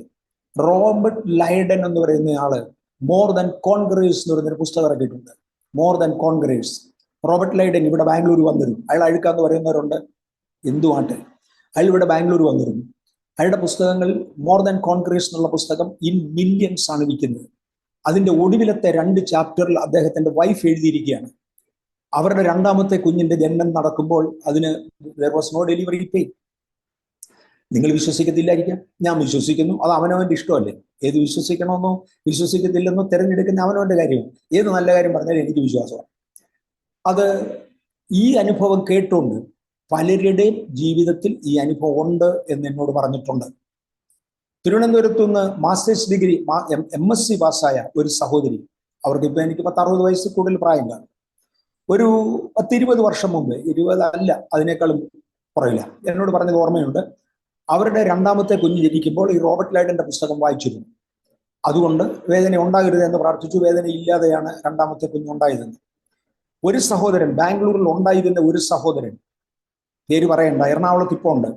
അദ്ദേഹത്തിന്റെ വൈഫിന്റെ ഫസ്റ്റ് ഡെലിവറി വിതൗട്ട് പെയിൻ, ഹോസ്പിറ്റലിൽ നിന്ന് സർട്ടിഫിക്കറ്റ് ഉണ്ടെന്നാണ് പറയുന്നത്. റോബർട്ട് ലൈഡന്റെ വൈഫ് എഴുതിയ പല പുസ്തകങ്ങളുണ്ട്. അതിനകത്ത് ഒന്നാണ് സൂപ്പർ നാച്ചുറൽ ചൈൽഡ് ബർത്ത്. നമ്മൾ ഈ വിശ്വസിക്കുന്ന ഒരു പരിധിക്ക് അപ്പുറത്തോട്ട് വിശ്വസിച്ചാൽ, അത്രയും വിശ്വസിക്കാൻ പറ്റുന്നില്ല എന്നുള്ളതാണ് നമ്മുടെ പരാജയം. വിശ്വസിച്ചാൽ പല കാര്യങ്ങളും നടക്കും. ഇവിടെ മരിച്ചവർ ഉയർത്തുമെന്ന് ബൈബിളിൽ പറയുന്നത് ഞാൻ വിശ്വസിക്കുന്നു. എങ്കിൽ ഇന്നും മരിച്ചവർ ഉയർക്കുമെന്ന് ഞാൻ വിശ്വസിക്കുന്നു. അതുകൊണ്ട് മരിച്ചവർ ഉയർക്കുന്നത് ഞാൻ കണ്ടിട്ടുണ്ട്. അത് വിശ്വസിക്കാൻ കഴിയുന്നതിനുള്ള, അല്ലാത്തവനെന്തിനാ ഈ ഫീൽഡിൽ കയറുന്നത്? ഇത് അവന്റെ ഫീൽഡല്ല. ഇതിനെ നിരൂപിച്ചാൽ ഞാൻ മുമ്പേ പറഞ്ഞ പോലെ, ഒന്നുകിൽ ഈ വിശ്വാസത്തെ പ്രതിഷേധിക്കുന്ന ആളുകളുടെ കയ്യിൽ നിന്ന് കാശ് കിട്ടും, അങ്ങനെയൊക്കെയുള്ളൊരു കുറച്ച് കാശ് കിട്ടും. 2ാമത്തേത്, യൂട്യൂബിൽ നിന്ന് 10 പൈസ ഉണ്ടാക്കും. യൂദായുടെ താല്പര്യം യേശുവിനെ കൊല്ലുക എന്നുള്ളതല്ല പാസ്റ്റർ, 30 വെള്ളിക്കാശ്. ഇവരെല്ലാം ഈ 30 വെള്ളിക്കാശിന് വേണ്ടി പറയുന്നവരെ വിശ്വസിക്കുന്നവരല്ല. പിന്നെ നരകത്തിൽ പോകണമെന്ന് നിർബന്ധമുള്ളവർ അതിനൊക്കെ തംസപ്പ് കാണിച്ചു വെക്കും. ആ തംസപ്പ് കാണിക്കുന്നുണ്ട്, അവൻ നരകത്തിൽ പോകുന്നുള്ളതല്ല, അതിന് വേറെ ഒന്നുമില്ല. അതിനുവേണ്ടി അവൻ ചെയ്യുന്നതാണ്. പിന്നെ അങ്ങനെയുള്ളവർക്ക് ഒരു ചാൻസ് കൊടുക്കുക സത്താൻ. ഇതല്ലാതെ എനിക്കതിനെക്കുറിച്ച് അറിഞ്ഞുകൂടാ. കേഴ്സ് ബ്രേക്കിംഗ് ഞാൻ കണ്ടിന്യൂ ചെയ്യുന്നു. ബാംഗ്ലൂർ സഭയിൽ എങ്ങനെയായാലും ഒരു 2000 പുതിയ അംഗങ്ങൾ വരാൻ കാരണമായി തീർന്ന ഇതാണ്. ഇതോടുകൂടെയാണ് അവരുടെ കേഴ്സസ് ബ്രേക്ക് ചെയ്തത്. സഭയുടെ കേഴ്സ് ബ്രേക്ക് ചെയ്തതിനെ തുടർന്നാണ് ആളുകൾ അകത്ത് കയറാൻ തുടങ്ങിയത്. ആളുകൾ കയറി. ഇന്നലെ പാസ്റ്റർ എന്നോട് ഒരു ചോദ്യം ചോദിച്ചായിരുന്നു, ഇന്ന് പഴയ പ്രസക്തി, പോപ്പുലാരിറ്റി ഇല്ല. പക്ഷെ ഇന്ന് എന്നെ വിളിക്കുന്നതിൽ 90% ആളുകളും കേഴ്സ് ബ്രേക്കിങ്ങിനെ വിളിക്കുന്നത്. എന്നെ ധാരാളം ആളുകൾ വിളിക്കുന്നു, എനിക്ക് പോകാൻ പറ്റുന്നില്ല.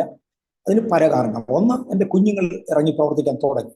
ഇനിയിപ്പോൾ എല്ലാം ഞാൻ തന്നെ ചെയ്യണതില്ല. ഞാൻ എൻ്റെ രക്തത്തിൽ നിന്ന് ജനിച്ച 2 എന്നല്ല ഞാൻ പറഞ്ഞത്. പുനലൂരിലെ കൺവെൻഷന് 2 വർഷം മുമ്പ് PS ഫിലിപ്പ്, 3 വർഷം മുമ്പ് PS ഫിലിപ്പ് സാർ എന്നെ വിളിച്ചു. ഇവർ സാറേ, എൻ്റെ ഓർമ്മശക്തി കുറഞ്ഞു, എൻ്റെ തൊണ്ടയുടെ ക്ലാരിറ്റി കുറഞ്ഞു. അത്രയും ആൾ കൂടുന്ന ഒരിടത്ത് എൻ്റെ തൊണ്ടയും കൊണ്ടിരുന്നാൽ പലർക്കും ക്ലാരിറ്റി കിട്ടത്തില്ല. അതുകൊണ്ട് ദയവായിട്ട് എന്നെ വിട്, വേറൊരാളിനെ വിളിക്കാൻ പറഞ്ഞു. സാർ നേരെ ചോദിച്ചു, സാറിൻ്റെ മക്കളിൽ ഒരാളിനെ തരാമോ? ഞാൻ പറഞ്ഞു നോക്കാം, ആരെയാ സാറിന് വേണ്ടത്? ഇളയ മോനെ കിട്ടുമേക്കുള്ളൂ. അവന് മോസ്റ്റ് അൺഫോർച്ചുനേറ്റ്, മലയാളികളുടെ മീറ്റിങ്ങിന് പോകാൻ അവന് വലിയ താല്പര്യമില്ല. അവനൊരു ഇംഗ്ലീഷ് ചർച്ചാണ് നടത്തുന്നത്. അപ്പോൾ കൾച്ചറലി പല ചേഞ്ച് അവനുണ്ട്. അതുകൊണ്ട് ഞാൻ അവർക്കൊരു വിഘ്നം വരുത്തണ്ട, ഡാഡിയുടെ പേര് കളയണ്ട. അതുകൊണ്ട് ഞാൻ മലയാളികളുടെ മീറ്റിങ്ങിന് പോകുന്നില്ല. മാത്രമല്ല, കേട്ടാൽ ഇവരാരും അംഗീകരിക്കില്ല. ദൈവം ഒത്തിരി മലയാളികളെ തള്ളിക്കളഞ്ഞു മാസ്റ്റർ. ഈ ടൈപ്പിനെ എല്ലാം കൂടെ അനുവദിച്ചത് കൊണ്ടാണ്. അതുകൊണ്ട് പോകുന്നില്ലെന്ന് പറഞ്ഞാൽ പറഞ്ഞു, മോനെ അങ്ങനല്ല, ഈ ഒരു പ്രാവശ്യം ഫിലിപ്പ് സാർ തന്നെ വിളിക്കും, നീ യു ഹാവ് ടു. കാര്യം ഞാൻ പോകുന്നില്ല, അതുകൊണ്ട് നീ പോയേ പറ്റൂ. 2-3 വർഷവും പോയി. ഇന്ന് എൻ്റെ മൂത്ത മോനൂരില്ല. ഇതുപോലൊരു മീറ്റിങ്ങിന് എന്നെ വിളിച്ചതാണ്. ഞാൻ പറഞ്ഞു, ഇവിടെ ഉപവാസ പ്രാർത്ഥന നടക്കുമ്പോൾ ഞാൻ വരുന്നില്ല. തന്നെയല്ല, ഇതുപോലെ എൻ്റെ മെമ്മറി പോയി, എൻ്റെ മെമ്മറി ഒത്തിരി കുറഞ്ഞു, എൻ്റെ തൊണ്ടയുടെ ക്ലാരിറ്റി ഒത്തിരി കുറഞ്ഞു. 80-ാമത്തെ വയസ്സിലോട്ട് കയറുകയാണ്. അതുകൊണ്ട് ഡൈവ് ചെയ്ത് അങ്ങനെയാണെങ്കിൽ മോനെ വിട്. ഓക്കെ, അവൻ പോയിരിക്കുക. ഇവിടെ ഉപവാസ പ്രാർത്ഥന നടക്കുകയാണ്, അതിനിടയ്ക്ക് അവൻ പോയിരിക്കുക. ഇതുപോലെ അടുത്ത തലമുറ ചർച്ചിൽ നിന്നൊരു 10 പേരെങ്കിലും ഇന്ന് മിഷണറി വർക്കിന് വേണ്ടി വെളിയിലുണ്ട്. നോർത്ത് ഇന്ത്യയിലും ഇന്ത്യക്ക് വെളിയിലുമായിട്ടുണ്ട്. അങ്ങനെ ആളുകൾ പോകാൻ തുടങ്ങിയതുകൊണ്ട് ഞാൻ പൊതുവെ കിട്ടുന്ന കോൾസ് ഒരുപാടെണ്ണം ഡൈവേർട്ട് ചെയ്യുന്നു. പക്ഷെ ഇന്നും കേഴ്സ് ബ്രേക്കിങ്ങിന് വേണ്ടി എത്ര പേരാണ് വിളിക്കുന്നത്? വരുന്ന ജൂൺ മാസത്തിൽ അമേരിക്കയിൽ 3 ഇടങ്ങളിൽ കേഴ്സ് ബ്രേക്കിംഗ് വേണം എന്നെ കുറിച്ച് തന്നെ വരണമെന്ന് പറഞ്ഞിട്ടുണ്ട്. ഓൾറൈറ്റ്, ഞാൻ സമ്മതിക്കുകയും ചെയ്തു. I am going. ഒരുമാതിരി വിവരമുള്ളവരൊക്കെ വരികയും ഇതിന്റെ സംശയങ്ങൾ ചോദിക്കുകയും ചെയ്യുന്നുണ്ട്. കാര്യം എന്തുകൊണ്ടോ അങ്ങനെ പഠിപ്പിച്ച ഒരു തലമുറ നമുക്ക് കുറഞ്ഞു പോയി. എല്ലാവരും തന്നെ പഠിപ്പിക്കുന്നുണ്ട്, കേഴ്സ് ബ്രേക്കിംഗ് എന്നുള്ള പദം അവർ ഉപയോഗിക്കുന്നില്ല.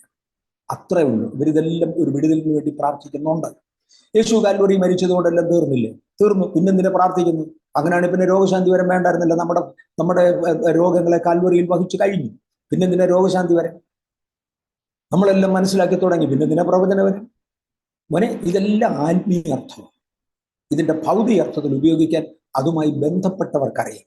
ഈ ഡിപ്പാർട്ട്മെന്റിന് വെളിയിലുള്ളവർ ഇതിനകത്ത് കയറിയാൽ ശരിയാകില്ല. ദൈവം ഏൽപ്പിച്ചവരത് ചെയ്യട്ടെ. ഒരിക്കല് ഒരാൾ ഇതിനെക്കുറിച്ച് പറഞ്ഞപ്പോൾ, അദ്ദേഹം ഒരു കെമിസ്ട്രിയുടെ പ്രൊഫസറാണ്. ഇതിനെക്കുറിച്ച് പറഞ്ഞപ്പോൾ പുള്ളി തർക്കിക്കാൻ വന്നപ്പോഴാണ് നമ്മുടെ ഈ ചർച്ചിലുള്ള വേറൊരു MSc-കാരൻ അദ്ദേഹത്തോട് പറഞ്ഞു, സാറേ, സാറിന്റെ സബ്ജക്റ്റ് കെമിസ്ട്രിയാണ്, പോയി അത് നോക്ക്, ഇത് ആത്മീയന്റെ സബ്ജക്റ്റ്, സാർ ഇതിനകത്ത് മെനക്കെടപ്പരാതെ. അപ്പോൾ പുള്ളി അങ്ങ് പോവുകയും ചെയ്യും. ഇതുപോലെ നിന്റെ സബ്ജക്റ്റ് എന്ത്? എൻ്റെ സബ്ജക്റ്റിന്റെ വെളിയിലുള്ള ഒന്നിന് ഞാൻ പോകത്തില്ല, എനിക്ക് പറയാൻ അറിഞ്ഞുകൂടാ. അതുപോലെ അവനവന്റെ സബ്ജക്റ്റിനകത്ത് നിന്നാൽ നല്ലതായിരുന്നു.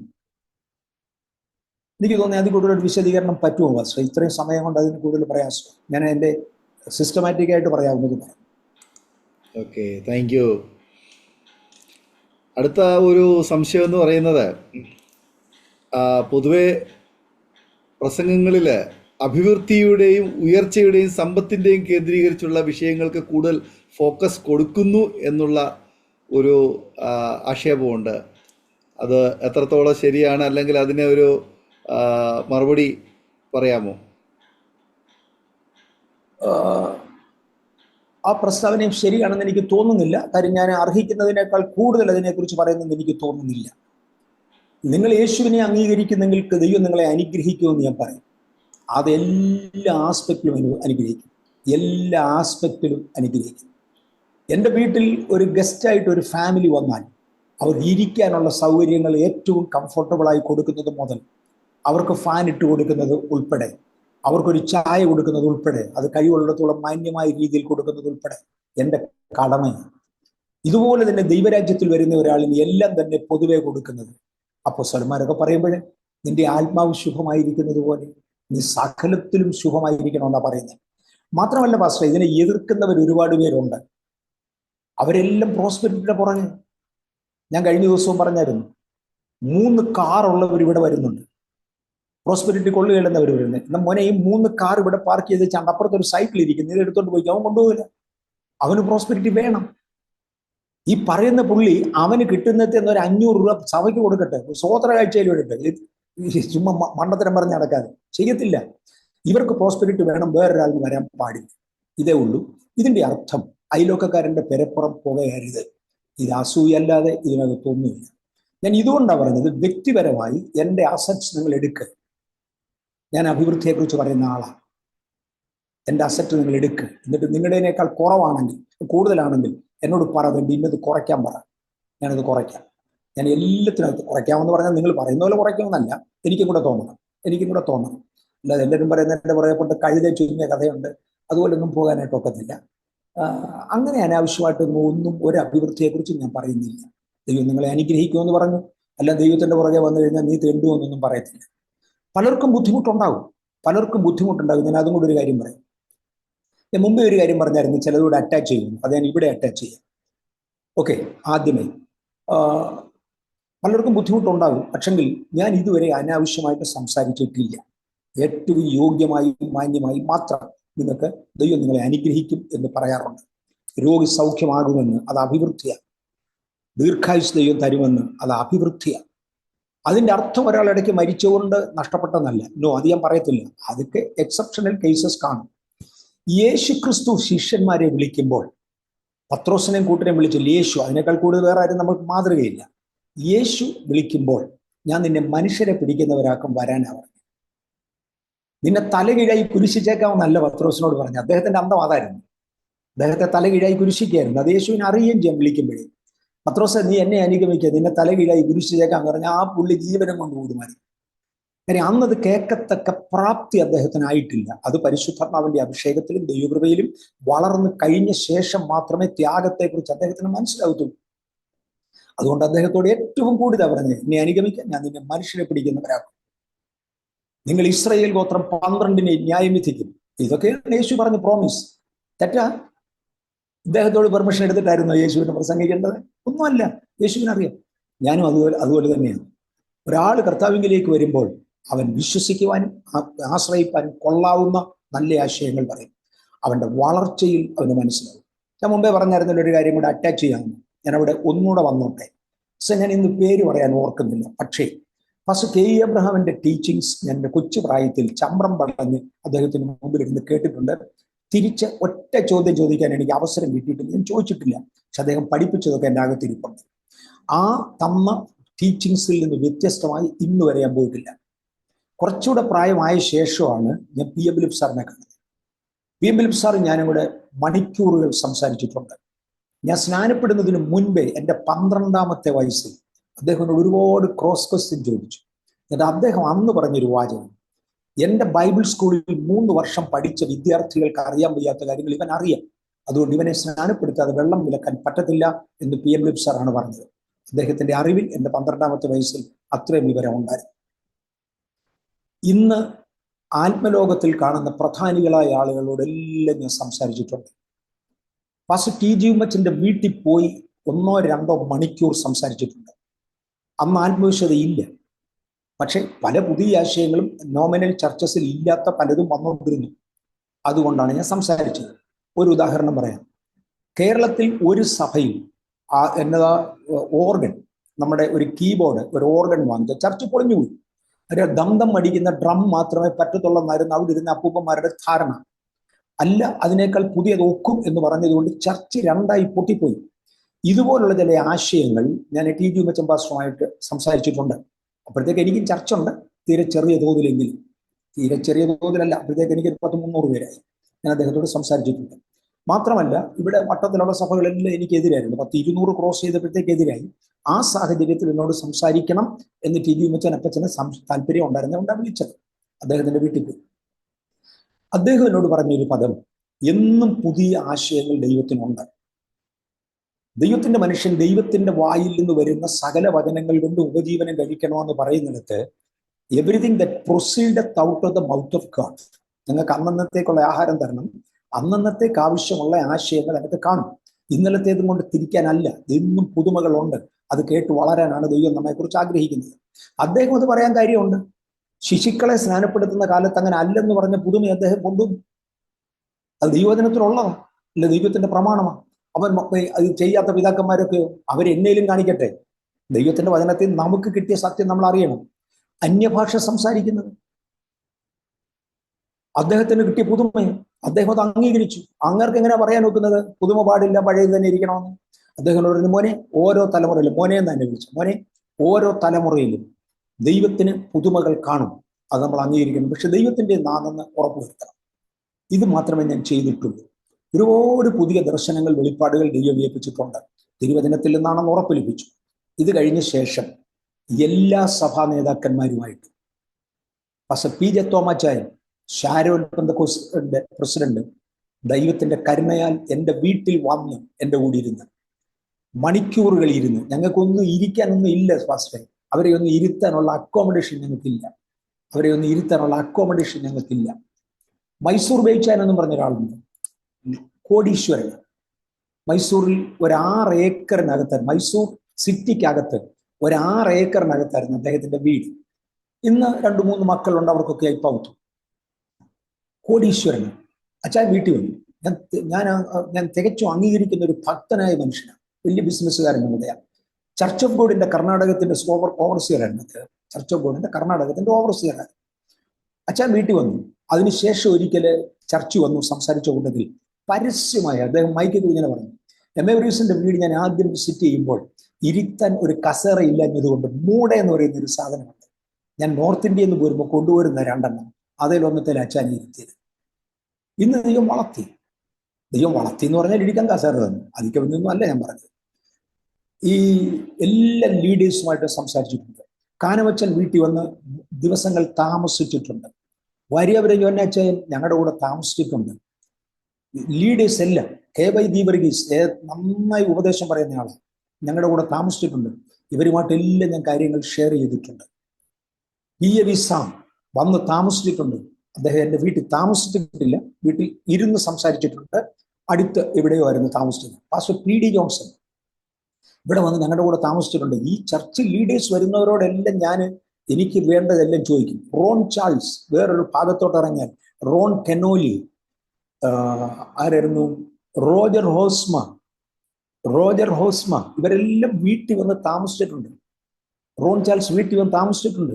അപ്പോൾ ഉള്ള പരിമിതമായ സാഹചര്യങ്ങൾക്കകത്ത് ഇവരോടെല്ലാം എൻ്റെ സംശയങ്ങൾ ചോദിക്കുകയും ഉപദേശപരമായി ശുദ്ധി വരുത്തുകയും. കാര്യം എൻ്റെ കയ്യിൽ ഒരു ഉപദേശം തെറ്റിയാൽ 10,000 നരകത്തിൽ പോകും. എനിക്കറിയാം, ഈ നിരൂപിക്കുന്നവൻ്റെ ഒരു ഉപദേശം തെറ്റി അവനെ നരകത്തിൽ പോകത്തില്ല, വേറെ ആരും പോകത്തില്ല. എൻ്റെ ഒന്നൊരു ഉപദേശം തെറ്റിയാൽ 10,000 നരകത്തിൽ പോകും. അതുകൊണ്ട് ആ ഉത്തരവാദിത്വ ബോധത്തിൽ ഞാൻ സൂക്ഷിക്കുന്നുണ്ട്. ഞാൻ അതുപോലെ സൂക്ഷിക്കുന്നുണ്ട്. ഇവരുടെ എല്ലാം കയ്യിൽ ഞാൻ വാങ്ങിച്ചിട്ടുണ്ട്. റോൺ ചാൾസിന്റെ കയ്യിൽ നിന്നും എനിക്ക് ഇൻഫർമേഷൻ കിട്ടിയെന്ന് പറഞ്ഞു. ഞാൻ കഴിഞ്ഞ ഒരു ദിവസം ഒരു പിക്കൂലിയർ ഒക്കേഷനിൽ ഇങ്ങനെ പറഞ്ഞു, റോൺ ചാൾസ് ഒരു കാര്യം കൺഫേം ചെയ്താൽ പിന്നെ അത് റീകൺഫേം ചെയ്യാൻ ഒന്നുമില്ല. കാര്യം ഞാൻ ഈ റീകൺഫേം ചെയ്യാൻ പോകുന്ന ആളിന്, റോൺ ചാൾസ് എന്ന് പറയുന്നത് UNOയുടെ എക്സ്കവേഷൻ വിങ്ങിന്റെ ചെയർമാനായിരുന്നു. അദ്ദേഹത്തിന്റെ വീട്ടിൽ പാറാവ് കിടക്കാൻ യോഗ്യതയുള്ളവൻ നമ്മുടെ കൂട്ടത്തിൽ ഇല്ല. ഇവന്റെ അടുക്കൽ എന്നെ കൺഫർമേഷൻ ചോദിക്കാൻ അദ്ദേഹം പറഞ്ഞു കഴിഞ്ഞാൽ ഒരാഴ്ചയോളം ദൈവത്തിന്റെ കരുണയാൽ വീട്ടിൽ താമസിച്ചു. അദ്ദേഹം ചോദിച്ച സകല ചോദ്യങ്ങൾക്കും മറുപടി തന്ന് ഒരുപാട് ഏറിയയിൽ വെളിച്ചം വീശിയ ഒരാളാണ്. ഞാൻ അതുകൊണ്ട് ദൈവത്തെ സ്തുതിക്കുന്നു. അങ്ങനെ ദൈവം തന്നാണ് ദൈവസഭ പണി ഞാൻ ഇവിടെ ആക്കിയത്. ചുമ്മാതല്ല ആക്കിയത്. ആരെന്നെ ആക്കിയെന്ന് എനിക്കറിയാം, എന്തിനാക്കിയെന്നറിയാം. അതിനാവശ്യമുള്ളതെല്ലാം ഞാൻ ചെയ്യും. അതിന് വേദവിപരീതം എന്ന് പറയാൻ വേദപുസ്തകം അറിയാവുന്ന ആരെങ്കിലും ഒരാളുണ്ടെങ്കിൽ ആൾ പഠിപ്പിക്കട്ടെ. ഒരിക്കല് ന്യൂയോർക്ക് പട്ടണത്തിൽ എന്നെ ഒരു സ്പെഷ്യൽ മീറ്റിങ്ങിന് ഇൻട്രൊഡ്യൂസ് ചെയ്യുക. ഒരു ഉണർവുകാരൻ എന്നാണ് അവർക്ക് ഇൻട്രൊഡ്യൂസ് ചെയ്യേണ്ട. കാര്യം ഉണർവ് യോഗമാണ് വെച്ചത്. ഒരു നല്ല ആൾക്കൂട്ടമുണ്ട്. ഒരു സ്കൂളിന്റെ ഓഡിറ്റോറിയത്തിൽ വെച്ചാണ്. സാമാന്യം നല്ല ആൾക്കൂട്ടമുണ്ട്. ഒരു 1000-1500 പേര് കാണും. ആ മീറ്റിങ്ങിലാണ് ഇൻട്രൊഡ്യൂസ് ചെയ്തത്. കൂട്ടത്തിൽ ഇൻട്രൊഡ്യൂഷന് വേണ്ടി വന്നയാള് ഒരു പ്രായമുള്ള അപ്പച്ചനാണ്. ആ പുള്ളിക്കാരൻ ഇൻട്രൊഡ്യൂസ് ചെയ്ത വാചകം ഭയങ്കരമാണ്. അദ്ദേഹം കൊണ്ട് കയറി ഇൻട്രൊഡ്യൂസ് ചെയ്തത്, ഉണർവെന്ന് പറയുന്നതിന്റെ പുറകെ ഓടി നടക്കാൻ ഒരുപാട് പേരുണ്ട്. ഇതേ നമ്മുടെ മുന്നേ ഇരിക്കുന്നു. ഞാനൊരു വേദ പണ്ഡിതനാണ്. അദ്ദേഹം പറഞ്ഞ വാചകവും, ഞാനൊരു വേദ പണ്ഡിതനാണ്. ഉണർവെന്ന് പറയുന്നതിന്റെ പുറകെ ഞാൻ പോകത്തില്ല. അതുകൊണ്ട് ഞാനൊരു കുറച്ചു നേരം ഇരിക്കും. എനിക്ക് വേറൊരു മീറ്റിംഗ് കൊണ്ട് ഞാൻ ഇടയ്ക്കിറങ്ങി പോകും. ആർക്കും ഒന്നും തോന്നരുത് എന്ന് പറഞ്ഞാൽ അന്ന് ഞാൻ പ്രസംഗിക്കാനുള്ള തീക്കകത്തോട്ട് പച്ചവെള്ളം ഒഴിച്ചിട്ടുണ്ട്. ഇനി ഞാൻ എങ്ങനെ പ്രസംഗിക്കും? ഉണർവ് യോഗത്തിന് പ്രസംഗിക്കാനാ? ഉണർവ് അയക്ക് വേണ്ട. പുള്ളി വേദപണ്ഡിതൻ.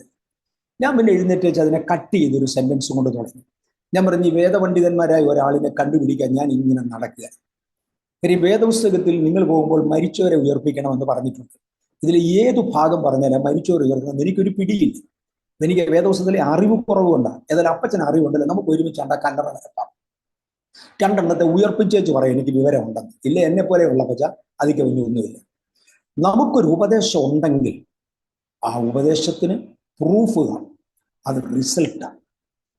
പക്ഷേ മേരി കോവൂരിനെ ഞാനിവിടെ വിളിച്ച് കൺവെൻഷൻ നടത്തുന്നത്, അന്ന് അസംബ്ലീസ് ഓഫ് ഗോഡിലുള്ള ഒരു സീനിയർ ആൾ എൻ്റെ അടുക്ക വന്നിച്ച് പറഞ്ഞു, മേരി കോവൂര് ബൈബിൾ സ്കൂളിൽ പോയതാണെങ്കിലും കാര്യമായി ബൈബിൾ സ്കൂളിലേക്ക് പോയതല്ല, നീ ആണെങ്കിലും എങ്ങും ബൈബിൾ സ്കൂളിൽ പോയിട്ടില്ല.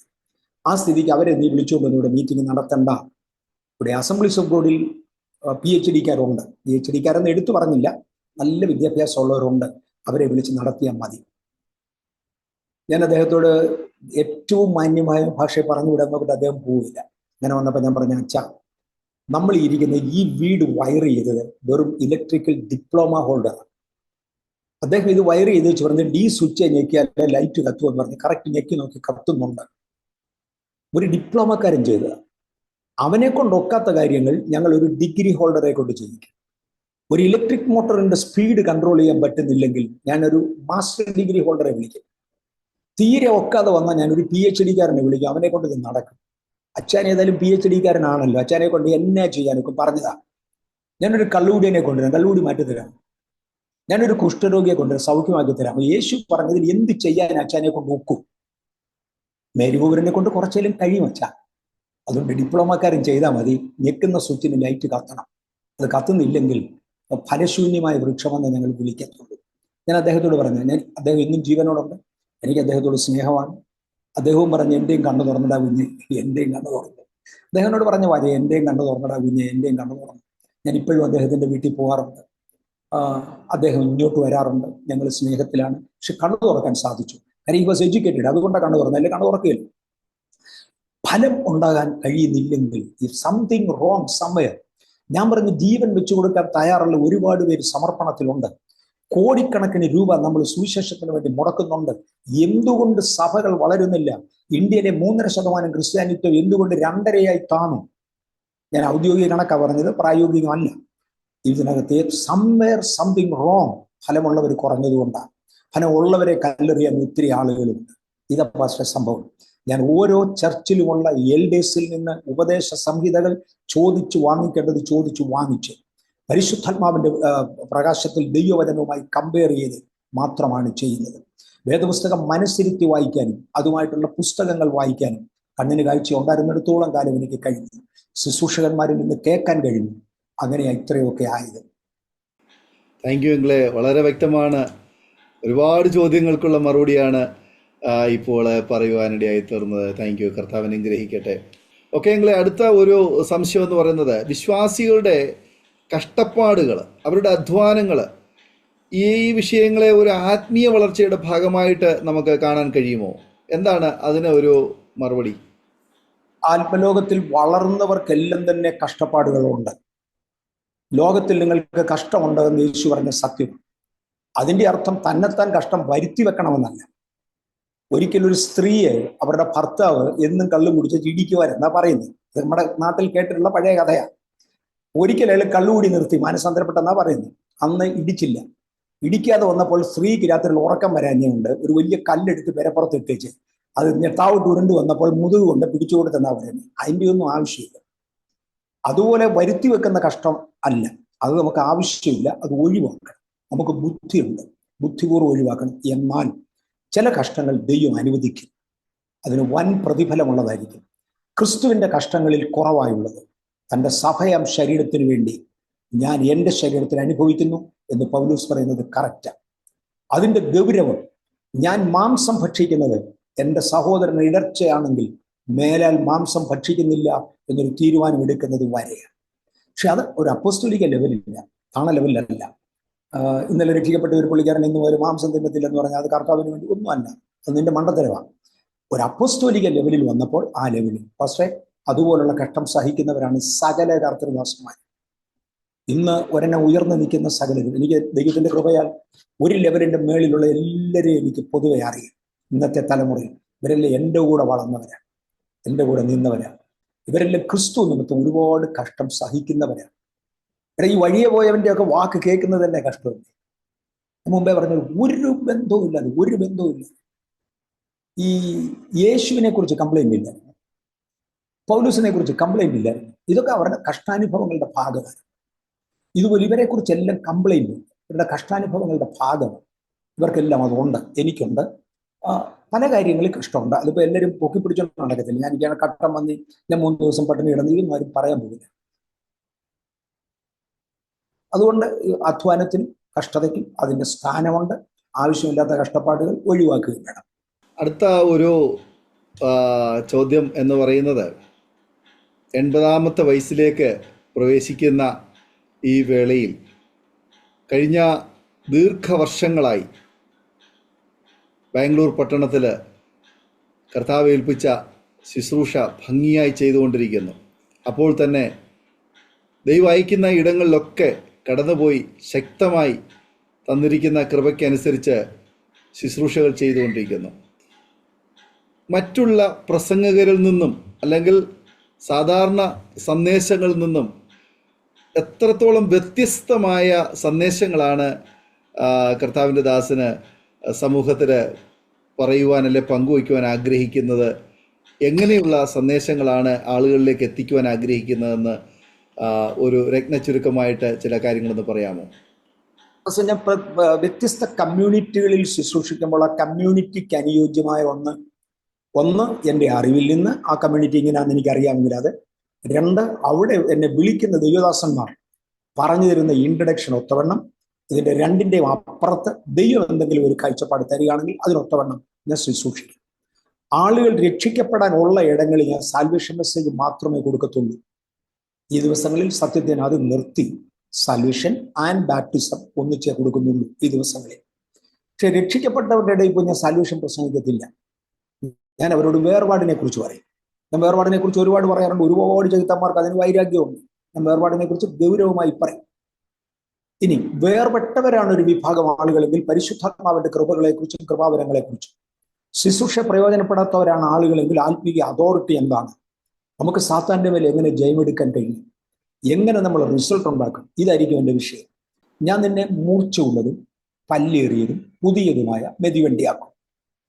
കാര്യം നിനക്ക് മെതിക്കാനുള്ളത് പർവ്വതങ്ങളെ. നീ പുല്ല് പറിക്കാൻ വേണ്ടിയല്ല നിന്നെ ആക്കിയിരിക്കുന്നത്, പർവ്വതങ്ങളെ മെതിക്കാൻ വേണ്ടിയാണ്. പുല്ല് പറിക്കാനാണെങ്കിൽ അതിനുള്ള ഉപകരണം മതി, അതുമായിട്ട് ഇരിക്കാം. ഇന്നലെ CK ഡാനിയൽ സാറിന്റെ മോനൂടെ ഉണ്ട്, IPSലെ സെക്രട്ടറി ആയിരുന്ന. ഞാൻ അദ്ദേഹത്തെ കണ്ടിട്ടില്ല, അദ്ദേഹത്തോട് സംസാരിച്ചിട്ടില്ല. അദ്ദേഹത്തിന്റെ മകൻ CK ഡാനിയൽ സാറിന്റെ മോനെ ഇന്നലെ ഇവിടെ ഉണ്ടായിരുന്നു. ഞങ്ങൾ തന്നെ വളരെ സ്നേഹിതരാണ്.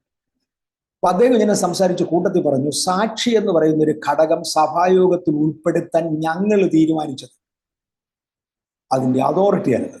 എനിക്ക് ഭയങ്കര ചലഞ്ച് ഉണ്ടായി. സാക്ഷി എന്ന് പറയുന്ന ഒരു ഘടകം സഭായോഗത്തിനകത്ത് ചേർക്കാൻ ഞങ്ങൾ തീരുമാനിച്ചതിൻ്റെ പുറകിലുള്ള കാരണം ഇതാണ്. കാര്യം അദ്ദേഹത്തിന്റെ ഫാദറും കൂടെ ചേർന്ന തീരുമാനം എടുക്കുന്നത്, ആ റൂളിങ് കൊണ്ടുവരുന്നത് അവരൊക്കെയാണ്. അദ്ദേഹം എടുത്തു പറഞ്ഞു. ഉപദേശത്തിന്റെ പല ഭാഗങ്ങൾ അദ്ദേഹം എടുത്തു പറഞ്ഞു. വ്യത്യസ്ത ടൂളുകൾ അദ്ദേഹം എടുത്തു പറഞ്ഞു. എല്ലാവർക്കും ഒരു ടൂൾ അല്ല, വ്യത്യസ്ത ശുശ്രൂഷയുള്ളവർക്ക് വ്യത്യസ്ത ടൂളാണ്. ഇങ്ങനെ പല്ലേറിയതായിരിക്കണം ഞാൻ പർവ്വതം മെതിക്കണമെങ്കിൽ. അദ്ദേഹം പറഞ്ഞ കൂട്ടത്തിൽ ഒരെണ്ണം പറഞ്ഞു, സമുദായക്കോട്ട പൊളിച്ചെടുക്കുന്നത് ആ തലമുറയുടെ കഴിവായിരുന്നു.